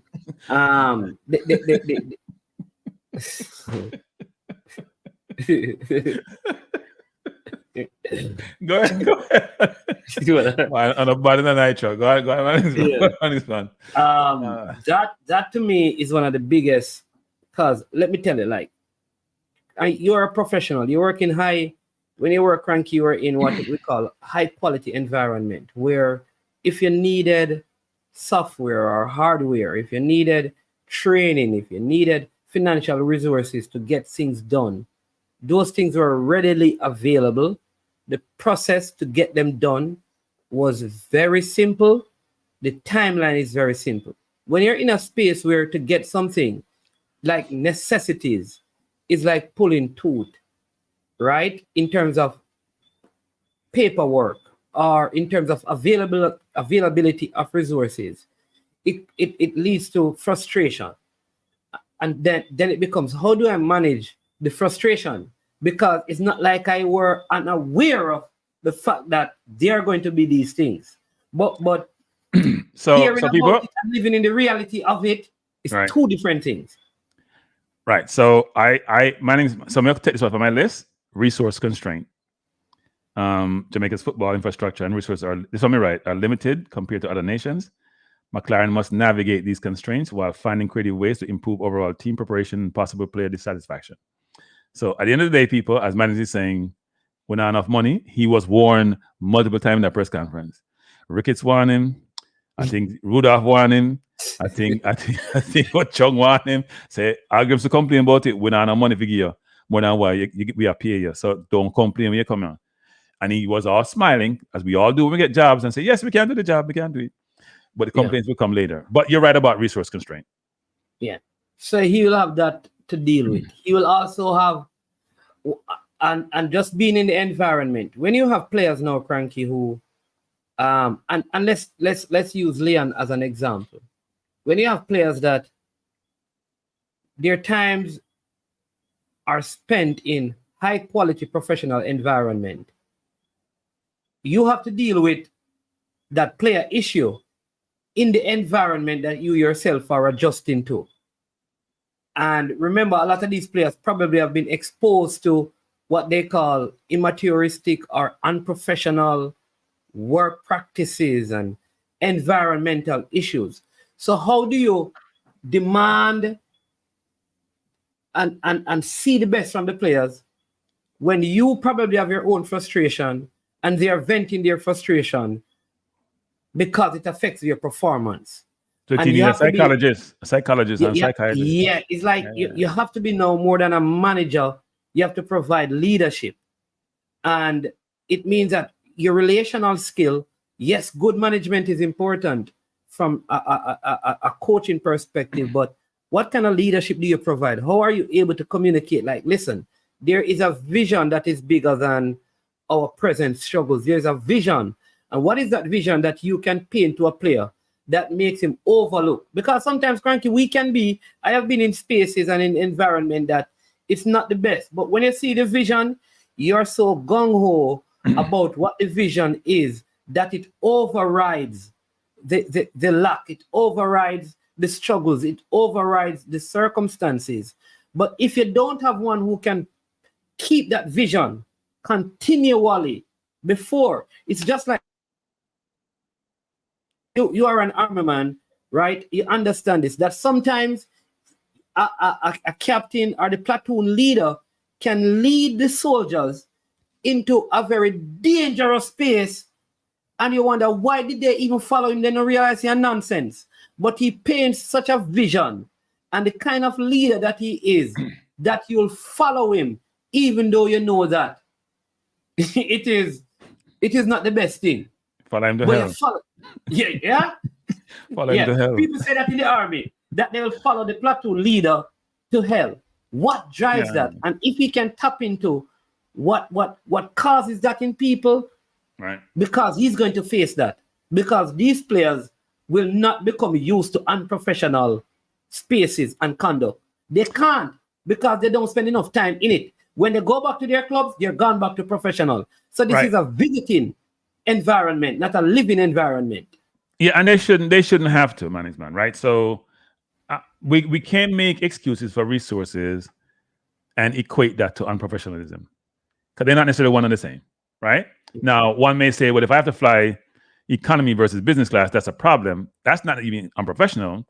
If there's clear communication between the parties about resources and expectation, but you are conduct yourself in a way in which you have the competence to operate a certain way, then players, I think, will understand if they're informed, just like how Sterling wasn't told before, until before the game, they're going to react a certain way. That's how players are emotive like everybody else. So as you're saying, which is, it needs to be that they're coming to a professional environment, but they know there's resources constrained, and therefore they know they're going to have challenges, but if it's professional, I think they'll be okay. Yeah, they'll be okay. One of the other things that raise and we I know that maybe a lot of Jamaicans, let me say, the Jamaicans in the geographical borders that have been engaged in the footballing discussion, I find that our the expression of our thoughts and feelings many times don't come from a place where we project a high level of intellectual spark and I'm trying to be man, start calling you elitist, man. Start calling you elitist, I'm trying to be as polite as possible, but we oftentimes don't behave in a way towards strangers and foreigners that makes them feel the most welcome in how we express our disappointment, disagreements, and when we are disgruntled. Our conduct sometimes, I don't like to compare, but maybe you can find a more political correct way of saying this, Cranky. Yeah. No, you're saying we need to improve how we engage. You're saying we need to improve how we engage because there's a way to conduct yourself. Yes, people start saying me I call people duds, me I call people buto. I don't want to say. Well, that's how they think. That's why they're saying that. You didn't say that. That's how they think. That's what they heard. Say they must say so. You don't say that. You basically saying people improve the way they engage. And I look, we talk about this all the time, right? Which is if you say, and I use this example. So let's say somebody an idiot. Is you need to enhance their learning. You can use euphemism, management, or tone down the language.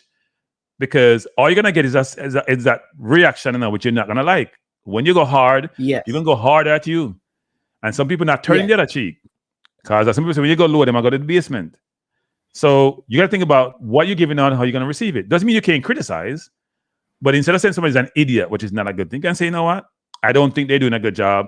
I don't think they're thinking through this appropriately. I don't think they're being smart about this. Because idiots are different. You can say you're not being as smart as you should be. Exactly. Right? There are words around a word which help mitigate the thing versus you just going hard and somebody just go react the same way. Listen, the last one of a good example is the former coach in the whole Bailey discussion and discourse. That someone influential, not going to call their name, said publicly that, and the words were, no, but the coach is a liar. Like you could have said that the information that one party provided is not the information that you're aware of. Yeah, but here's the thing, management. Is why people say you're a liar. Because they want to have that impact, they want to resonate and hit hard, right? They're trying to go as hard as possible. Versus saying, you know what? I don't agree with what he said because that's not what I know of the situation. Exactly. You can come up with different ways of saying, you know what? The person a lie, but it's a different way to say you're a liar. Because liar means you put the knife in and you're turning the knife. Yeah. So can you imagine someone says that publicly about the coach over an issue? Like, it's easy for him because to me, it's easy for these guys coming from elite levels to say, listen, I don't have to deal with this anymore. And I think that is why we have to measure how we engage in the public about some of these figures. Especially, I believe, and I don't know, it is a challenge. I don't know if it is something that he will have to deal with, or it is something that as a people, we just have to learn how to manage how we engage others. Yeah, so Presser, I have no idea, Presser. I couldn't tell you whether the person is making more demand than the rest of the team. What we do know is that those players are not coming out in the public domain and saying anything, by the way. The only thing I hear them say is things positive. Like Antonio will come on and say, you know what? Love playing for Jamaica. We can do well. We have a good team. We can compete. We just have to do it for 90 minutes. Do you hear Antonio coming and knocking Jamaica? Jamaica can't do nothing for him? You think about that, Presser. You go back, Presser, to the players you're talking about. In fact, Pinnock, I see Pinnock. I interview with Pinnock. Can't find Pinnock. Don't know Pinnock. We never see Pinnock anywhere to do interview with. Bobby Reid. Never hear Bobby Reid say anything negative. Lowe, even though he had problems with JFF years ago, Lowe is one of the more positive people I hear talk about it and try to bring people together. Antonio don't say anything negative. So you tell me, Pressure, when you hear these players say anything negative, apart from the player that you just mentioned. You tell me when the other players have come out and said negative things about in the last 2 years. Because the last time I hear Lowe come out and was negative in a sense was against with the Austria thing with big conflict with JFF, which was warranted, by the way. I haven't heard much subsequent negativity from the players. Or they may have complained when we played in the World Cup qualifiers in COVID and they were just unhappy. But it wasn't everybody. It was the leaders who come out and say something. So you tell me, Presser, because maybe I missed something. Presser saying, in my opinion, Leon. I have no comment. You notice I really talk about it. People, when I go back and think about it. And by the way, people, if you have hit the like button, do so. You go and think about it. Do you hear me talk about certain people on my channel a lot? There's certain people I don't talk about that much, I even skip them sometimes. I don't need the drama. You know what people? Because people are very emotive. People are very emotive about certain people. Whether it's the Phoenix boss or the prodigal son, they're very emotive. Even Whisper, I'm not talk about that much, but just move on. No on the drama, people. They're not drama business. Not worth it. But anyway, man, you're saying. So we don't really press her. We don't really. If it's or not, that's up to the. I'll say this. Somebody was talking to me about the other day. I went to an event last night, and the person was saying the player has not produced for his country in a way reflective of the player's ability or how the player plays club team. And the question is, why is that? When the competition they're facing in this region should be lesser than what they face at a higher level, if they produce at the higher level. That is the conflict that we need to resolve as a country, and the team need to resolve. Go ahead. What I'll say though, like, and I don't think there's a connection between the factors mentioned and the performance on the field. And I say that because other people have faced the same issues that were raised would have been faced by others, and they have performed. So I think we can just leave it at that. But I see Nitro saying something about Michelle Obama saying that when they go low, we go high, but she went low. She decided to change her tune because she said, you know what? Them hours I go lower, so we have to change it. You know, what Shannon Sharp said, oh no. When I go low, I go lower. It was sent to Jamaica fans. And when I go lower than that, I go to the basement. Because you can't go lower than the basement. So people are not saying it's eye for an eye. You know what? An eye for two eyes for one eye. And they're not taking the nonsense. I believe in the eye for an eye philosophy, by the way, people. I do. Yeah. When I go higher, I'm sorry. Those are some of the things that I would. The other thing is the players that the coach want, will the process, that's the next challenge you will face. So people, before you go further, let me pull that up, Manning's man. I have a whole section on recruiting people, as a separate one with subsets to it. So Manning's man is talking about recruiting and players that he may want. So when you're done, Manning's man, I'll go to my recruiting list. Yeah. So you're saying recruiting is one, right? So here's my recruiting list, people. When you're recruiting and you say, well, this player, they have a Jamaican. Right. So here's this, people. So in recruiting, I have attracting what I call dual nationals, people. Okay, I know it's a sensitive issue. So Jamaica's a large diaspora, particularly in the UK and US, which includes players eligible to play for the Reggae Boyz. McLaren faced a challenge of identifying and convincing these dual national players to commit to Jamaica over other nations, example, England, right? But they may be eligible for. It requires in building relationships, offering a compelling vision. This is important, people, which we don't do really well. Offering a compelling vision for the team's future and ensuring that these team players feel valued and integral to the squad. That's a subset. That's attracting dual national. And by the way, people, I'm going to say I mean the fans have a role to play in this. Can't keep calling people them reject and all sort of stuff to make them feel like they're not worthy. I say them transient players or whatever term I want to use to denigrate them. That doesn't work, people. Second, scouting and talent identification. It can't be McClaren alone trying to identify these players. I know we have a list, but there may be other players out there. So how do we make sure we get that universe of players? We identify them. Do we have effective scouting to identify the players and be able to engage them about coming?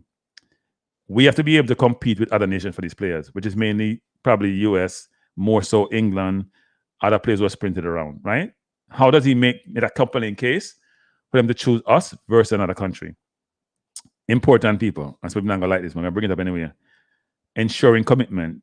Recruiting players is not just about getting them to join the team, but also ensure their ongoing commitment. So McLaren needs to manage players' expectation about playing time, role within the team, and the level of competition they will face. And the level of competition is it me, Cranky, are you freezing up sometimes? Am I freezing up, people? I don't feel like I'm freezing. Or is it you? You're not freezing and I'm not freezing. Yeah, just find out from the people if you're freezing up. Am I freezing, people? Because Manny's man say I'm freezing. I don't feel like I'm freezing. I feel comfortable. I feel good. People, am I freezing everyone before I go further? I Drew Ross say I'm good, Mannings, man. So maybe you're freezing. Maybe where you are is cold. I'm saying the whole commitment thing will require communication and a strong team culture that encourages loyalty and dedication, Mannings, man. So we always had the question when some people say some people don't come for certain windows so they're not loyal. How does he build that whole construct to make sure that the players who come feel like coming back? Or we know of certain players who probably came the last time with a certain coach and feel that the coach was going to play them. So why are you going to fly all this way if the coach not going to play you? Or maybe able to explain why you're not playing, or find a way to give you game time. So another thing, management, and people, this is a little more controversial one, but I'm going to bring it up anyway. Balancing local and overseas talent. What happened? Given the current Jamaica talent pool, McLaren will have to rely on a lot of naturalized players to make up the majority of his squad, which will be the expense of locally born players, because that's zero-game people.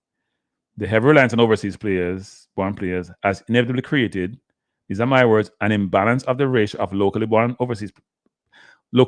overseas born players, resulting in resentment in some quarters in Jamaica, including the media, fans, and coaches. Yes, we don't mention no players. Ensuring that local players feel they have a part of the national team is crucial for maintaining morale and developing sustainable talent line, and that's where talent pipeline, and that's where the JFF comes in this FIFA player assessment process they have gone through to make sure the players who we develop locally can compete against players globally. We have to get a point where this disparity between what we have between players who have Jamaican nationality, born overseas or grew up overseas, because Sterling wasn't born overseas, he grew up overseas, they can compete with those players. Just like our track at least can. That has to be the case, people. We can't have the case where the team is just 25 naturalized players. I don't think that should be okay in the context of what's happening to the local football. If we have 5 million people across the globe, then that's a large pool. The pool shouldn't just be 2 million people outside of Jamaica, because the 3 million in Jamaica are not where they need to be to compete. So I know his mandate is only the World Cup and recruiting, but there is an emotive element of this which needs to be managed, because I can hear from the coaches in Jamaica, I can hear from the media sometimes when they use certain verbiage, I can hear from the administration with the quota system for the youth team that this is not something that's happy for the people who are on the island. Navigating eligibility issues. Yeah. These are all the things I have in recruitment. Go ahead. Let me just say something based on what you said previously about the coach. The coach, I will say this: his immediate mandate is to get to the World Cup, which really and truly all of us want, because it's 18 months. Right. But I think in that, right? I think there is a long-term picture, because when you listen to him talk, and I suspect that as he does more and more press conferences, you hear this coming out. He's thinking about 2030, right? Which is beyond the 2026 World Cup. But right now, the focus is going to be on the next 18 months. That's where the immediate focus is going to be.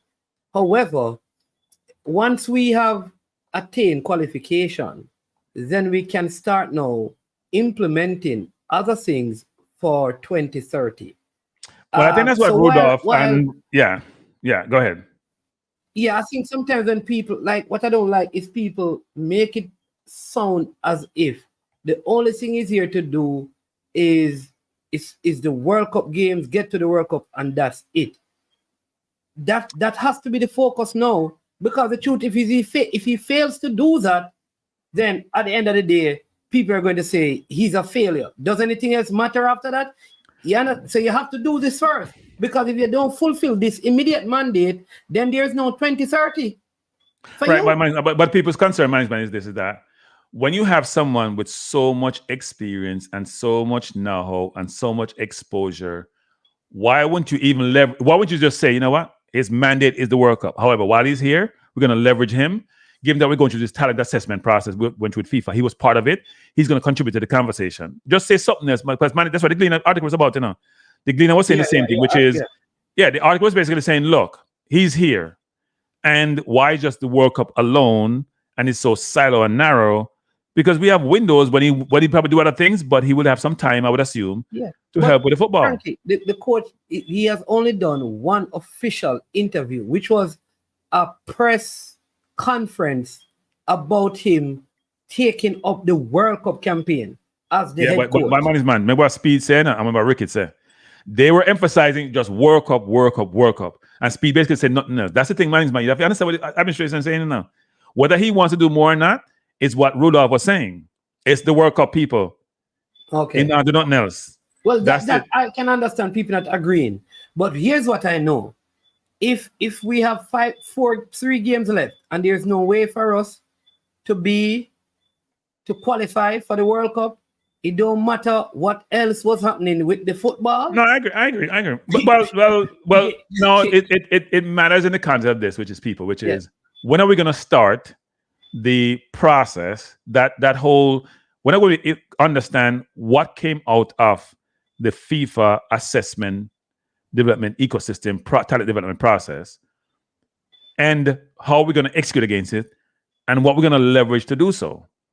It's going to be people, process, resources to do so. That's got to start now, right? Yeah. And is the coach an advisor to that, if he's available to do so, versus just saying, man, who did the World Cup? Who's providing that intellect and that advice to help make sure we go in the right direction?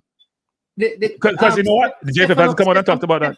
Which is what I'm saying, which is unfortunate, because remember now, and this is part of the sad thing with the football. I think sometimes, so this team, the same under 14 team we're talking about with John Wall, I think Rudolph Speed, I understand, was the person who actually did the whole funding thing, and Stefano Overy, that they have gone to Cayman to play. They went to Sweden for a competition. They're the under 14 team that are now playing in the tournament over in Trinidad. Doing well, though they're not playing against the USA, the Canadas, but you can see that there's some qualities here. This is a program that they have been operating. But like I said, nothing has been really said about it until people saw them playing it in a tournament. Right. Which is what people are saying. And this is where you're saying that, okay, are we talking to McLaren, getting his feedback out of this so that we can know what is happening at the top, so we can bring transfer some of these principles to the grassroots, which is what really needs to happen, you know? Just that engagement to know that we're tapping into the wealth of knowledge of this coach that has come to Jamaica. I agree with that. But I think this program, the National Academy that they have, is a good thing that we probably need to spend some more time and scrutinize it to find out, with this, are we really getting all the players, or do we still have the complaint of players in rural areas saying that they're not getting a fair opportunity? Like a person, I guess they have been watching the tournament. Is York? There's a team in England called York. I think let me find out the name of the team. He has a child that is in the academy at York. Let me find it. Saw the tournament and heard what is happening.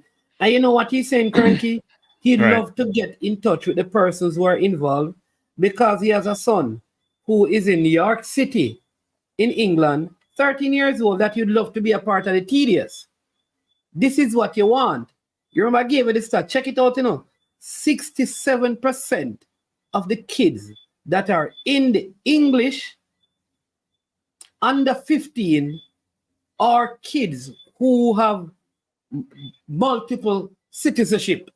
Yep. They don't take the one who are straight British. They take the others for the most part because they want them from as early as 13 and 14 to feel like they're a part. So if Jamaica wait until these kids are 17 to get them into their own tedious program, it's going to be too late. Because man. That is contrary to the whole quota thing. Man, go back to the whole thing on man. There's a war for talent, and we're giving up the war. We are helping the war that the other countries fighting against us, because we're saying we don't want them kids there because we only want to look at the barn play. Instead of saying, you know what, if you're very talented, bring it from early, we can convert you early, right, and get you in our process. The one thing about it, so we talked about two more things people are having the recruiting part. navigating eligibility issues. Some players may face bureaucratic or eligibility challenges in switching their international allegiance to Jamaica. McLaren, along with the JFF, needs to work through these legal and administrative hurdles to ensure that eligible players can represent Jamaica without delays, people. When you see a ready to come, you can't take 2 years to make the man come. You have to have a VIP process or an expedited process to make sure you work through. And if there are challenges, because we know enough Jamaicans leave and go other countries under names which may not be the original names, we have to work through these things.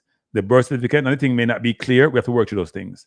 There should be a process where you have people designated to work with these players to get them naturalized as quickly as possible, versus them getting frustrated with the process and saying, you know what, why go through this whole situation? Last item, but not least, people, managing fans' expectation. Because I know hard enough. The Jamaican public and media often have very expectation for the recruitment of star players. McLaren need to manage these expectations realistically while ensuring that any new recruits fit into the team's tactical and cultural framework. Those were my items. I have 7 of them under recruiting management. So not just recruiting, but recruiting can be breakdown, because recruiting is key, because it's about the players, and players are key. Some other items. Any other items you have, management? Because I had a few more, No, man, go ahead, man, because I wrote your name, some of them, because... Yeah, so other ones, tactical evolution, people. Let me say this again, people. Tactical and strategic evolution, people. McLaren is tasked with developing a tactical identifier, maximize the strengths of the Reggae Boyz. We don't have none. This involves implementing a style of play, people, not K and H, not the kick and hope style that suits the players while being competitive against stronger international opponents. We can't skip the battlefield and get to Antonia and go to Newcastle and say we are playing football. Them things that Hagrimson come up with, nonsense. Sorry. Management, you have to address this, management. Me talk about this. Nonsense football. McLaren, in his recruiting, need to make sure he identify where the needs are. We have needs in midfields. We have wants outwise. There's a big difference between your needs and your wants. We have so if the players that we have now, if the Isaac Aiden of the world want to come join us, Aiden, get your papers. We'll talk about you forever. If the prodigals, the second prodigal son, got 2 of them, one born overseas, one born in Jamaica. If the Claudine Bala want to come play for we, and if you get a team, they can come play for we. And start get trouble. Too old for you get trouble still. I don't know me I talk about. Isn't he in a team now playing? I hear he's going to be in the EFL team. I haven't seen it yet. But hoping to get a team and he want to come play some football and come play some football, because he might still have the talent. And he's one of the better ones we have had to date. Right? All I'm saying that if he's going to be called, it would be this coach. If this coach don't call him, who knows him from way back? Yeah, exactly. Here you go. This would be it. I think McLaren has to work out some of the nuances within the team and make sure the team chemistry is there, because we've had some back and forth with some players, or one player, or 1 or 2 players. That needs to be worked out to make sure the cohesion is there, the chemistry is there, have them things to deal with. Stakeholder engagement, people. Repeat that again. Stakeholder engagement. The relationship with the Jamaica Football Federation, otherwise known as the JFF, the media, the fans, and sponsors is crucial. McLaren needs to manage his expectation and foster relationships with all the stakeholders to ensure support for the team's long-term goals and short-term goals. We can't have the media mad like, fans losing their minds. The JFF are do what them do, because we always blame the JFF about everything. Sometimes they need to blame, sometimes not them. He has to manage it. He might have to be like the Pope, frankly. They want to work with him today, because it's difficult to manage all these constituents who have their own desires and expectations, and it may not all be aligned. So he has to manage that. He also has challenges, because the Reggae Boyz often face tough competition in CONCACAF, especially with Mexico, Canada, and US. 2 things. We still have Nations League people. So when we start about World Cup, we have Nations League we are trying to qualify for. Those teams are involved in it. We have World Cup qualifiers. Yes, we may not have Mexico, Canada, and the US for the World Cup qualifiers. They might host the tournament. But we still have Honduras. We still have Costa Rica. We still have Panama. We still have Guatemala. And to a less extent, we have Trinidad. And Andre won't like that. But anyway, a less extent, we have Trinidad. We have Cuba. We have Haiti. Curacao. Suriname. We don't have to worry about Trinidad, because Jack Warner said that Trinidad not going back to our next World Cup in our life. Jack Warner still alive? Jack may be right about it. But we just say this, people. We give people credit, right? Let me just say this. Everybody is boosting up, including Dominican Republic, which when players at home, we barely beat them, is bringing in all, they might try to source players from nicks and crannies here at Jamaica and bring them into the national team because they realize this is the best chance for each of them to make the World Cup. Because there's about 3 spots normally, and maybe a half spot, couple more half spots. So about 4 in total, or maybe even 4.5 for this region. So we have to make sure that we don't do anything to not achieve that, which means bringing in better players, bringing in more players, but there needs to be cohesiveness from all the constituents. So fans, we don't want to go game, we don't know help. We don't go game. We don't know help. We talked about it the other day. We don't know help. We don't have no excuse for not go game. Sponsors, when we come on board, whether they don't like JFF or not, come on board and help out. And media, do a better job, especially traditional media, of how you engage, we want to call it interrogate, ask the right questions, forget the answers, challenge the JFF, but also try to help the JFF because you know what? They need help. Me, I tell you, they need help. They need help, right? And he needs to build fan engagement, actually. The coach needs to make sure he also is a diplomat and he's also a marketer for the national team because he's the main representative for the national team, people. In any national team, in any team, the coach is the main person. You see, you really see administrative people. You see coach. He's the main person. I think McLaren presents a really great image optically and substantively, and hopefully that's the case. He has to engage the fans, but the fans also be receptive to that engagement and come out and support the team. So those are my items, man. Building fan engagement, public and media expectation, player availability and commitment, competitive fixtures in terms of who we're going to play against, stakeholder engagement, resource constraint, tactical evolution, and building team cohesiveness, people. I think he's going to do some of those fan engagement thing because I know that's part of what he wants to do, to engage. And he would have said some of that. He spoke about the pillars and the alignment of everything, and he did talk about just even as a coach, how he is willing to go out there with his team and players to get sponsors and support so that the players, because he's saying like, you can get it like whatever it is that the program needs so that the program can win. He wants to be a part of bringing in that support and thing, which is exactly what you're saying, because he can become part of that branding with the team that he leads, which we have not seen. We have not seen the players really being endorsed or endorsing products across Jamaica to generate income into the football. Because maybe some of these flight arrangements that they're talking about, maybe if they were engaging companies could have taken on that. Some of these issues about, like, imagine, like, it can't be more than $1,200 US for the stay at a hotel for a player to have his own room. That's like but man, that's where the I don't think the business community, I'll be frank on this. In fact, I was told this. This is not me being frank, people. I was told this, people, by a good source, that the business community is not comfortable with the JFF. That's what I was told. And that's why they're not as involved as they should be. Business community, may tell you this, get over yourself because you're not changing there for 4 more years. You have to get on board and help the team. What I'll say is that the business community is not comfortable with track and field either then. Or with netball. Yeah, but the difference is management. No, but the different management. Track and field are produced by the field. Maybe not last World Cup they produced. Getting the support. But what I'm saying, though, the business community doesn't support track and field. Cricket is basically dead in Jamaica. If you remove the SDC T20 cricket, there is no cricket. All right. So while I understand that, but here's what: there are many things. So in other words, you don't have to give anything to the JFF to get certain things done. So if the players are at a hotel, you can engage the hotel. If the players, if you have a security company, you can say, all right, I'll put some security because Leon has spoken about that. You don't even have to engage the JFF in terms of giving them money. But here's the thing, management. Who is so? If you're gonna, that's why I'm saying this in the management, which is the JFF got to do a better job in terms of understanding who they have on board. We talk about this for the last 5 years, management.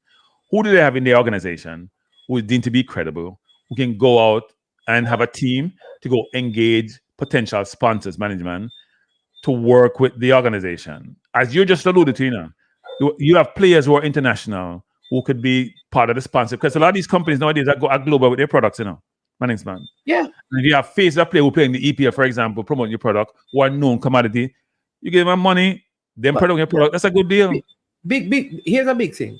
Cranky, there must be restaurants, stores in London where Mikel Antonio that are owned by Jamaicans, businesses operated by Jamaicans in London and Birmingham, where some of these players are from, or a barbershop or whatever it is, that they are not even engaged. So I think I was saying it the other night, that there's a disconnect with the community in the USA, the community in England and Jamaica, but there's a connection with the players.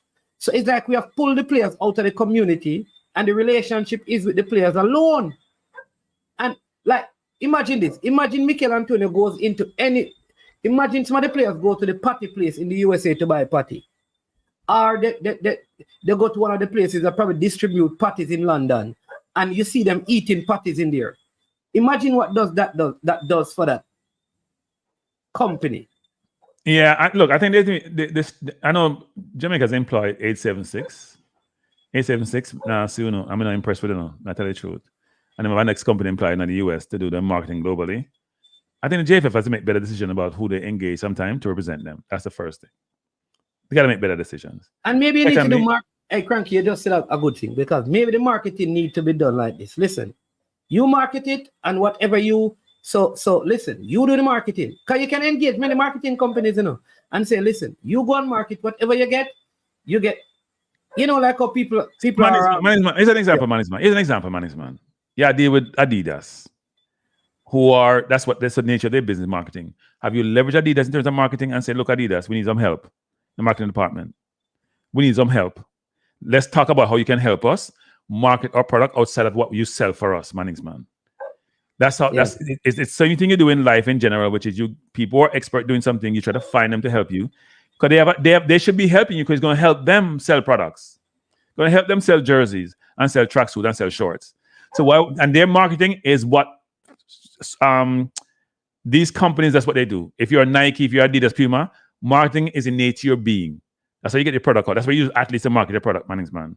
And that's what we're going to use athletes to market the products. Why aren't you leveraging them? Why aren't you asking for help? Why aren't they even suggesting to you that they help you? I just want to sell their products and that's it. And they want to sell their products. Them helping you is helping themselves in some way, shape, or form.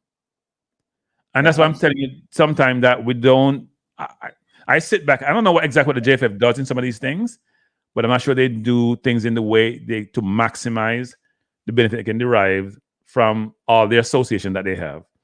It doesn't have to be. Look, I don't even think they need the local Jamaica community business if they don't want to get involved, management. They can go overseas and get that. But that's Cranky. Listen, do you know that? Watch this. All of this, like in Jamaica, for the national team, all of this issue of rooms, as an example, could be solved with $16,000 US. And that is like whenever there's a camp. 16,000.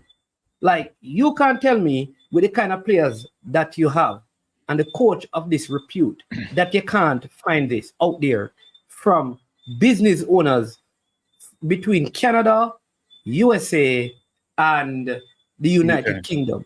But are we really engaging them? What I'm saying is that we don't engage when the engagement between Jamaica and the diaspora is simply this. Send this for me. We need this now. That is the engagement. The engagement is not how can we make your business do well right where you are by increasing its visibility using the gift. That is not being done. You tell me no Jamaican athlete advertise for any of the Jamaican owned companies, even in New York. Yeah. No, that's true. But has everybody approach them, management? That's the question. Does everybody approach them? Why do you even know? Like Usain Bolt, every person who runs a business should have Usain Bolt as a Jamaican. You're a Jamaican business. I don't know that because they can't afford him. What about Shelly? I think they can't afford that. Hey, Shelly, and Usain expensive in the management. You think management are global people talk about a global brand? Tia Clayton. That's a different story.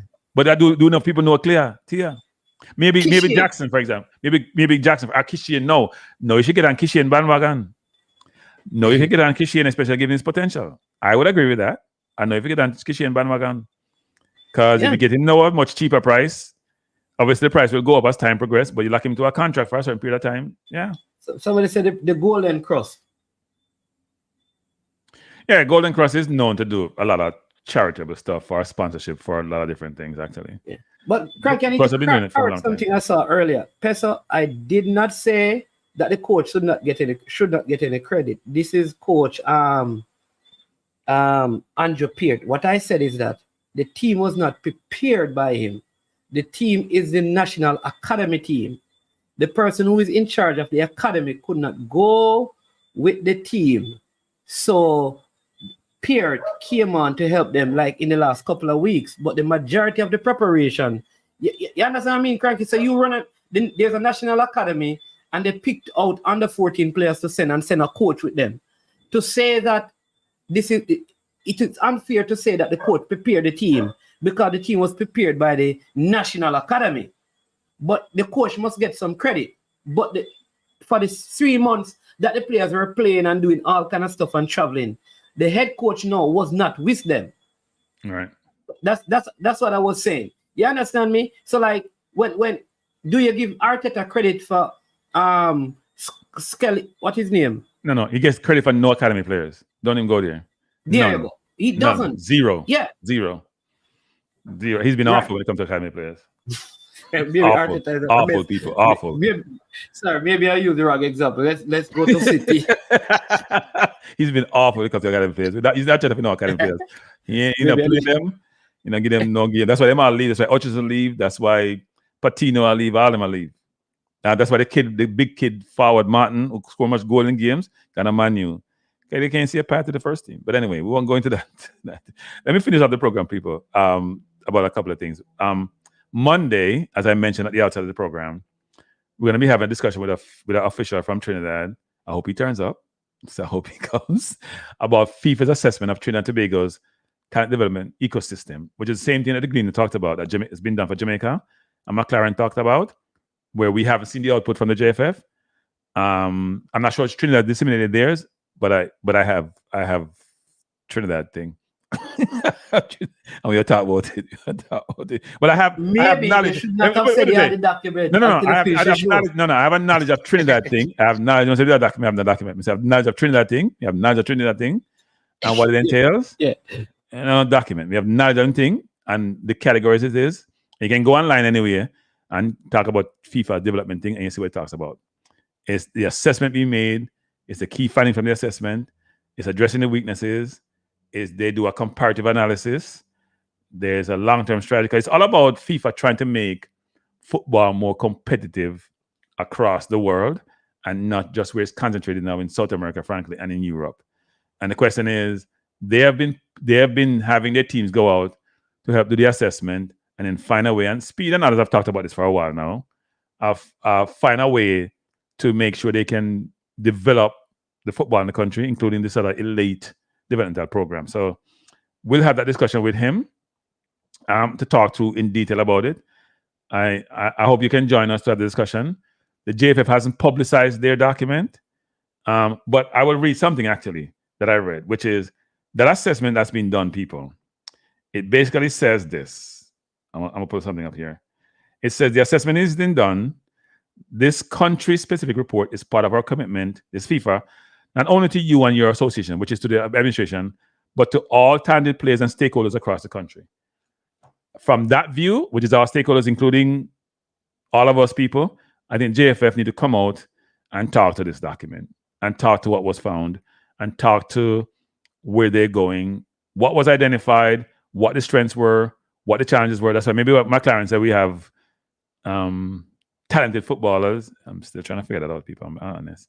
On the island, and at the end of the day, the question is where we go from here, right? And what's the timeline to get to where we think we have developed a pool of players who think can compete internationally.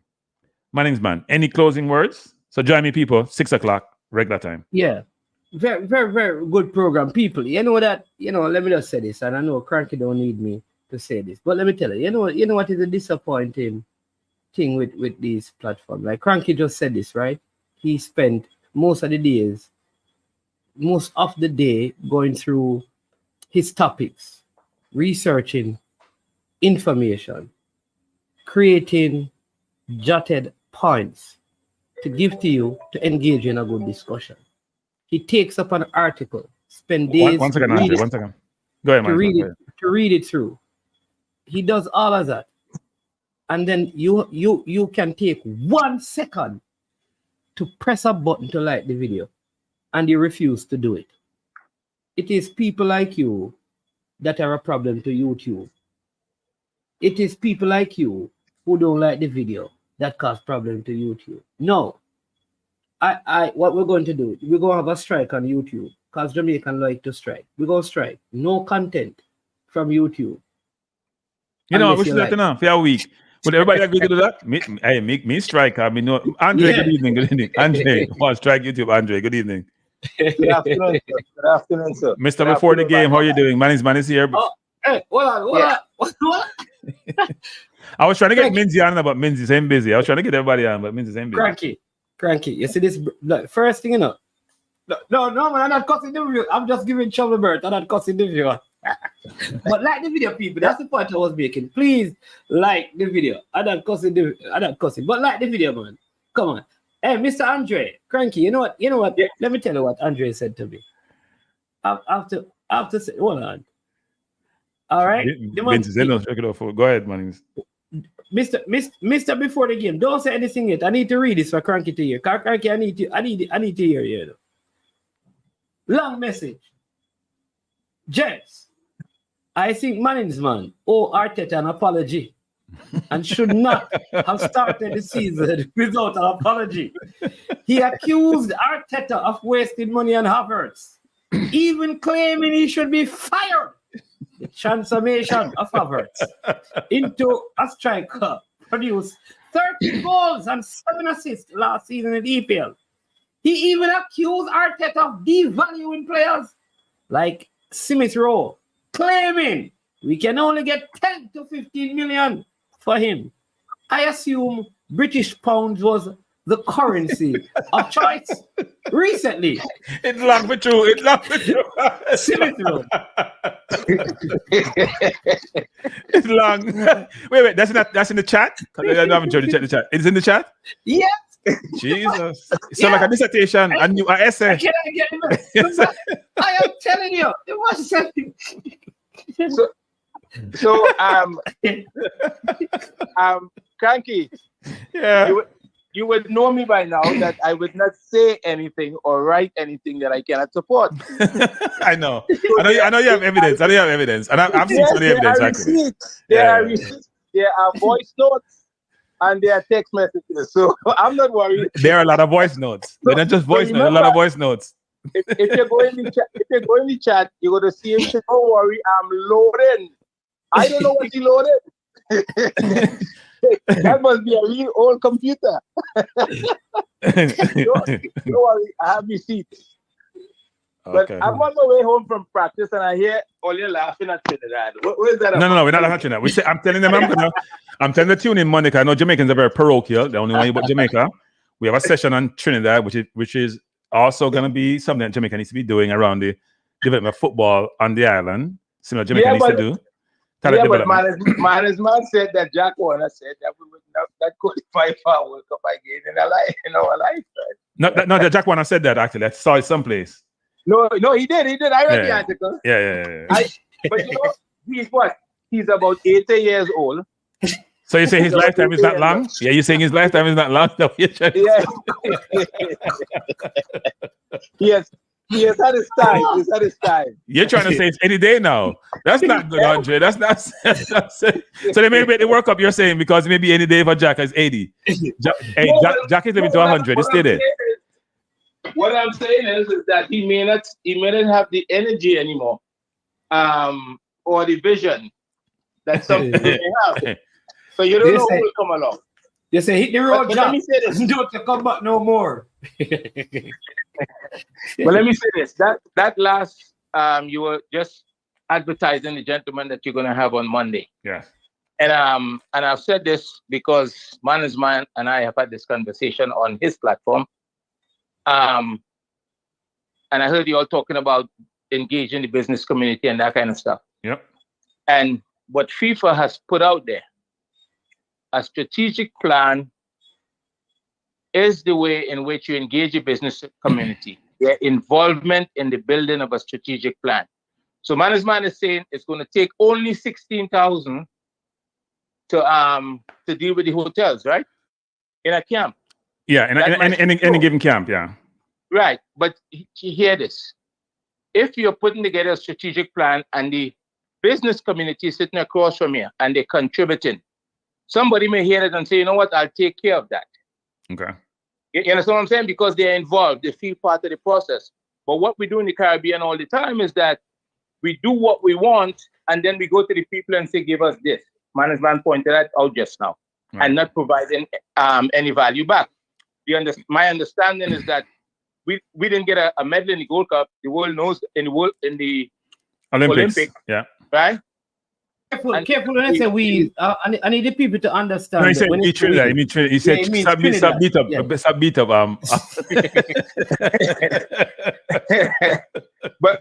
But I'm hearing that the athletes weren't funded, right? They had to earn their own. They had to use their own resources. Oh, I mean, the Trinidad who went to the Olympics use their own resources to go there. Yeah, and it's getting it on the back end. So we have to figure. We have to. I think the idea of engaging everybody prior to, so that they're part of the planning process, I think might be the solution, because it's working everywhere else. Right. And a successful senior national team could fund the entire pyramid of football. Yeah. And yep. Trinidad is hurting a little bit right now. Jamaica is in a good space. And if that is maximized, then, we can't want to sue Adidas 2 days ago and now want Adidas to help us market. We got to make up our mind. 2 days ago, we want to sue Adidas for printing a green and yellow shirt at Arsenal, and now we want them to help us market. No, I want their expertise. We can sue them and still get expertise in them. They work sometime in them. We can sue them and still ask them for help. Because we have a contract with them to sell their products, so we can make it a business case. So you know what? We're going to sue you, but we know you're selling our jerseys and giving us money, and we want to help you sell jerseys. So don't conflate the two things. Don't conflate the two. I heard the argument, and I'm going to ask a executive at Adidas about that and try to understand it. Yeah, I'm curious, actually, because Adidas is leveraging Jamaica. Hey, Adidas is leveraging Jamaica big time. You can see that, right, Andre and Manning's man. Adidas is anything Jamaican, them putting it out. Anything that they can get their hands on. I see Robbie them rearing all the Jamaican thing in England. And you notice that they focus on Notting Hill Carnival, as I said before, not the Jamaica Independence Day to do this, but they're maximizing the resources from overseas. Which is where they launched the jersey for Arsenal last year, and everybody there had it with the Jamaican colors. Yeah, it was right. But you know what, Andre made a good point, Cranky. And part of what I think we need to push the executive arm of the Jamaica Football Federation to do, I think this is a brilliant idea, is to have one of these strategic planning stuff. Massive thing across Jamaica. Have it at the Jamaica Conference Center over 3 days, where you invite the business community, you invite the footballing community, you invite the diaspora, open to people. You have 500 people in there. You sit down, you bring together the idea, you look at vision, how people can benefit if we go to the World Cup, and how you can engage. And if you have a setting like that, and so must stop it. Why you not telling them this? Because you know them. Tell them. Are they receptive? Tell them, man. Tell them. Tell them. No, seriously, tell them. Because you know them steery. Them hard-headed. They know everything about everything. No, so JFF, no, so someone watch a program. So don't watch it. Hold on, Frankie. Is this breaking news? No, it's not. Is he a representative of JFF? No, but I'm saying he knows the players in the JFF. He knows the players. Oh, okay. Right, so if you have access, which I don't have, by the way, people. Well, I have. No, that's not true. I have limited access. Because sometimes I get a one-word answer from the people we know. People. So, but they're professional when they engage with me, so I can't complain about that. But I would say this, Manning's man, which is I've said this numerous times. People, intellectual capital doesn't reside with any one person in any one situation in any one country. It's spread out. Leverage it as much as you can and get access to it. Leverage it. I don't think the JFF leverage that as much as they should. And they make decisions sometimes, which I scratch my head because it doesn't make sense to me. Now, what management is suggesting is a brilliant idea, which can be expounded upon, can be challenged, can be assessed, and say, what we can leverage some of this, enhance it, and utilize it for our benefit. Because, Cranky, just think about it. If you're having one of those sessions, and part of that, you have a program, let's say for the under 17s, who's preparing to try to qualify for a World Cup, and you have it laid out, this is what they want to do. One business person might say, I might fund the coach salary, so we have a coach in place for 2 years. Yeah. Right? Because they can see the vision. You know, you all talked about vision earlier. Right? They can see the vision, they can see the plan, they're part of the planning, and there's accountability. And I think that is where the region seems to be coming up short in terms of getting the business community to support. You know, you hear all kind of excuses about sports is not an industry and all of that kind of stuff. But I think you mentioned earlier that someone said to you that they don't trust the DMA, right? Yep. Something to that effect. Well, how do we turn that around? Because they're going to be there, as you said, for a period of time. Look, I think what they have to do then, if your business community don't trust the people you're engaging with, you have to find ways to make sure your resources get to its destination, right? And work with them to make sure that's the case. And and help them then put mechanisms in place to create a sense of trust in the environment they're operating, right? Don't just say you don't trust them. Work with them to make it more transparent, even though I get beaten by that word by some members in the JFF. Make it more transparent, make it less opaque so people can see it and they can then feel more comfortable. It's like when a charitable organization engages for money. And sometimes I'll say, I'm not giving any money to this charitable organization because I don't know where my money is going. But if I have an idea where money is going, I may want to give them the money. Same concept. So we know we run over people. It's past my 8 o'clock time. It's 2 hours and 20 minutes. Management has been here for me for most of the time. Andre joined late as he normally does because the Trinidadian thing. Not to be on time. No, he was at training. He was at trading people. And by the way, people, Andre promised me in the next 2 weeks we're gonna do coaching sessions. Somebody else was supposed to do this with me, and them said I'm done with YouTube for a while. So that now work no more people. But what Andre said, he will work with me. And by the way, people, we have been going over. No, I shouldn't say we have been. We did go over a little session today of some of the team that's playing in Trinidad. And it was really enlightening for me to see Andre's perspective, what he's doing, how he assesses these things. And you know what, people, when it's done, when we walk through it, we don't say, but that looks so simple. Except when you put a football field, a different story, by the way. You know, look at it's simple on the field, but you're going to see people how, when you see a coach goes through and break things down and assess it and provide some perspective as to how this should be and why a player do certain things and the fact that he may not have got the right training, the right coaching, the right guidance on certain things. We want to go through in detail in one of these sessions, but enough to attend the session, people. No can't say, I don't want to watch football and start football and turn up. Because we not do it on 20 people and 30 people. If we not get 150, we not do it. I tell you the truth from now. So no, go and come back and get the friends come watch it because it's very informative, people. Very informative. Any last word, Mr. Before the game? Yes. Can I say one thing before I go? Yeah. Management, we got 30,000 pounds for Smith Rowe. Do you know that we could have sold him a couple of years ago before he injured for 50? Well, we can't do nothing but injury. No, it was 35. It was 35 to Aston Villa. It was 35. It was 35. 35 from Aston Villa. Do you know that we could have sold Eddie for 40 million? You know, we could have sold Ainsley Nathan-Mile for more money than we ended up.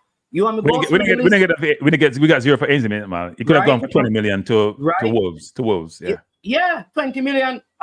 You want us to go, but Cranky is finished. Don't go there. When we win the league this year, none of that would matter. Whoa, big statement. Whoa, big statement. Whoa. City just got Gundogan back, right? And they got Savino, who looks ridiculously good, by the way, people. Yeah, he looked really good. Look really, really good. So you have Duku one wing, Grealish in the nursing home, and Savino on the right. Grealish not getting no gear from nowhere. He ain't dynamic enough for City. But no, it should be interesting, people. Interesting. By the way, everyone, Thanks for being here. I appreciate you being here. You've stayed with us all evening. We don't take you for granted, except when you don't press the like button. But I appreciate you being here. I hope you join me again on Monday. People, Monday session should be good, actually. I'm looking forward to the session on Monday. And the Trinidad official, who I'll bring the name up later on if you don't turn up, he will attend on Monday to join me so we can walk through the assessment. My hope is that this would encourage the JFF to also bring forward their assessment that they got from FIFA. And I know JFF has been working with Trinidad, by the way, people. I know JFF has had engagement with Trinidad about this. It's not like they're doing it in a vacuum, right? They've had engagement. So hopefully on Monday we can have a good dialogue about it. Hopefully it turns up. And I don't hear you talking by myself because I will butcher the process. I need his help to do this. So anyway, my next man, thanks for joining. Before the game, appreciate you being here, sir. Everyone, hey people, by the way, before we go out, I'll play one of my music because I try to promote me. Oh geez, music, I'm gone.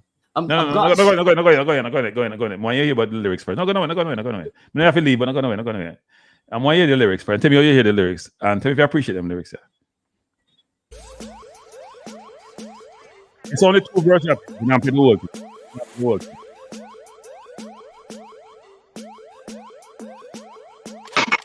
Reggae boys, now is your time to play football like it's fine wine. You have the skills for the battlefield and to make your opponents heal. But you have to have ball possession to ensure good ball progression. Need a coach who plays possession cause that's what Steve McClaren, Steve music this. We built a team from far and wide, but them playing like a pickup side.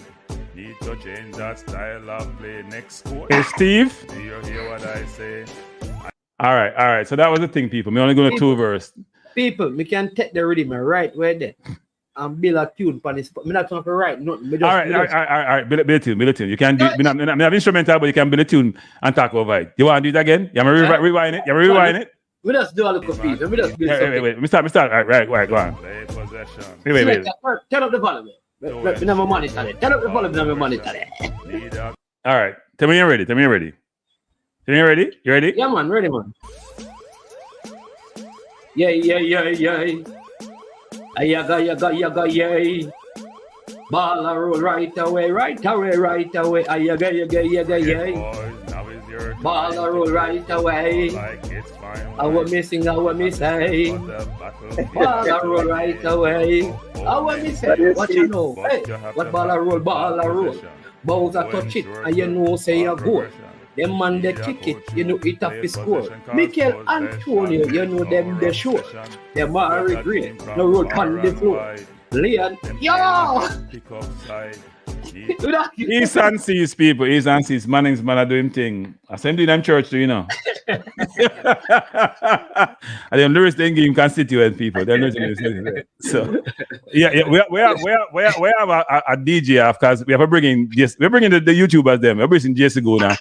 Now JD's another them thing too. We're bringing Guna, but Guna a rapper still, so Guna can't do the DJ thing. Yeah. DJ thing. But anyway, bless up. Yeah, man, bless up. We have some fun, people. Yeah. Bless up, everyone. Have a good night. Peace out, people. Peace out. Thanks for being here. Appreciate you as usual. Bless out.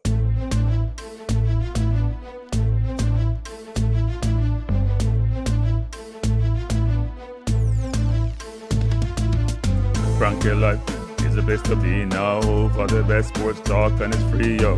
Frankie Life will be your guiding light by keeping you informed both day and night. Frankie Life, tell them. Frankie Life, heed them. Frankie Life, want them. Cranky Life. From the courts to the field, we'll never lose because Cranky has the hottest news. With expert analysis, we break it down. Our in-depth coverage is best in town. Cranky Life, tell them. Cranky Life, heed them. Cranky Life, want them. Cranky Life. Cranky Life where the sports is spicy and where we keep the discussion lively. Cranky Life, get to know the name because Cranky analysis is never lame. Cranky Life, give me my Cranky Life. I want my Cranky Life. Must have my cranky life. Whether it's football or track and field, you know cranky is at the wheel. So join the journey through victory and defeat, and subscribe and don't miss a beat of cranky life. Tell them, cranky life. Heed them, cranky life. Want them, cranky life.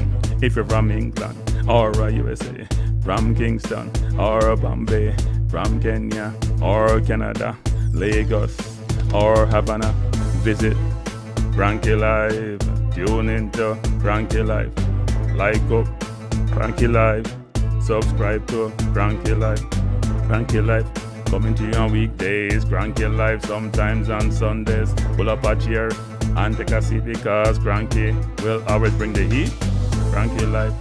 Me say fi tell them Cranky Life. Me say fi heed them Cranky Life. On them Cranky Life. Cranky Life will be around. Cranky Life is the best in town. Me say fi eat them. Me say fi want them. Me say fi eat them. Want them, eat them, want them. Cranky Life. Cranky Life. Eat them, want them, eat them, want them. Cranky Life. Cranky Life. Eat them, want them, eat them, want them, eat them, want them. Cranky life. Cranky life. Cranky. Heed them, want them, heed them, want them, heed, want, heed them.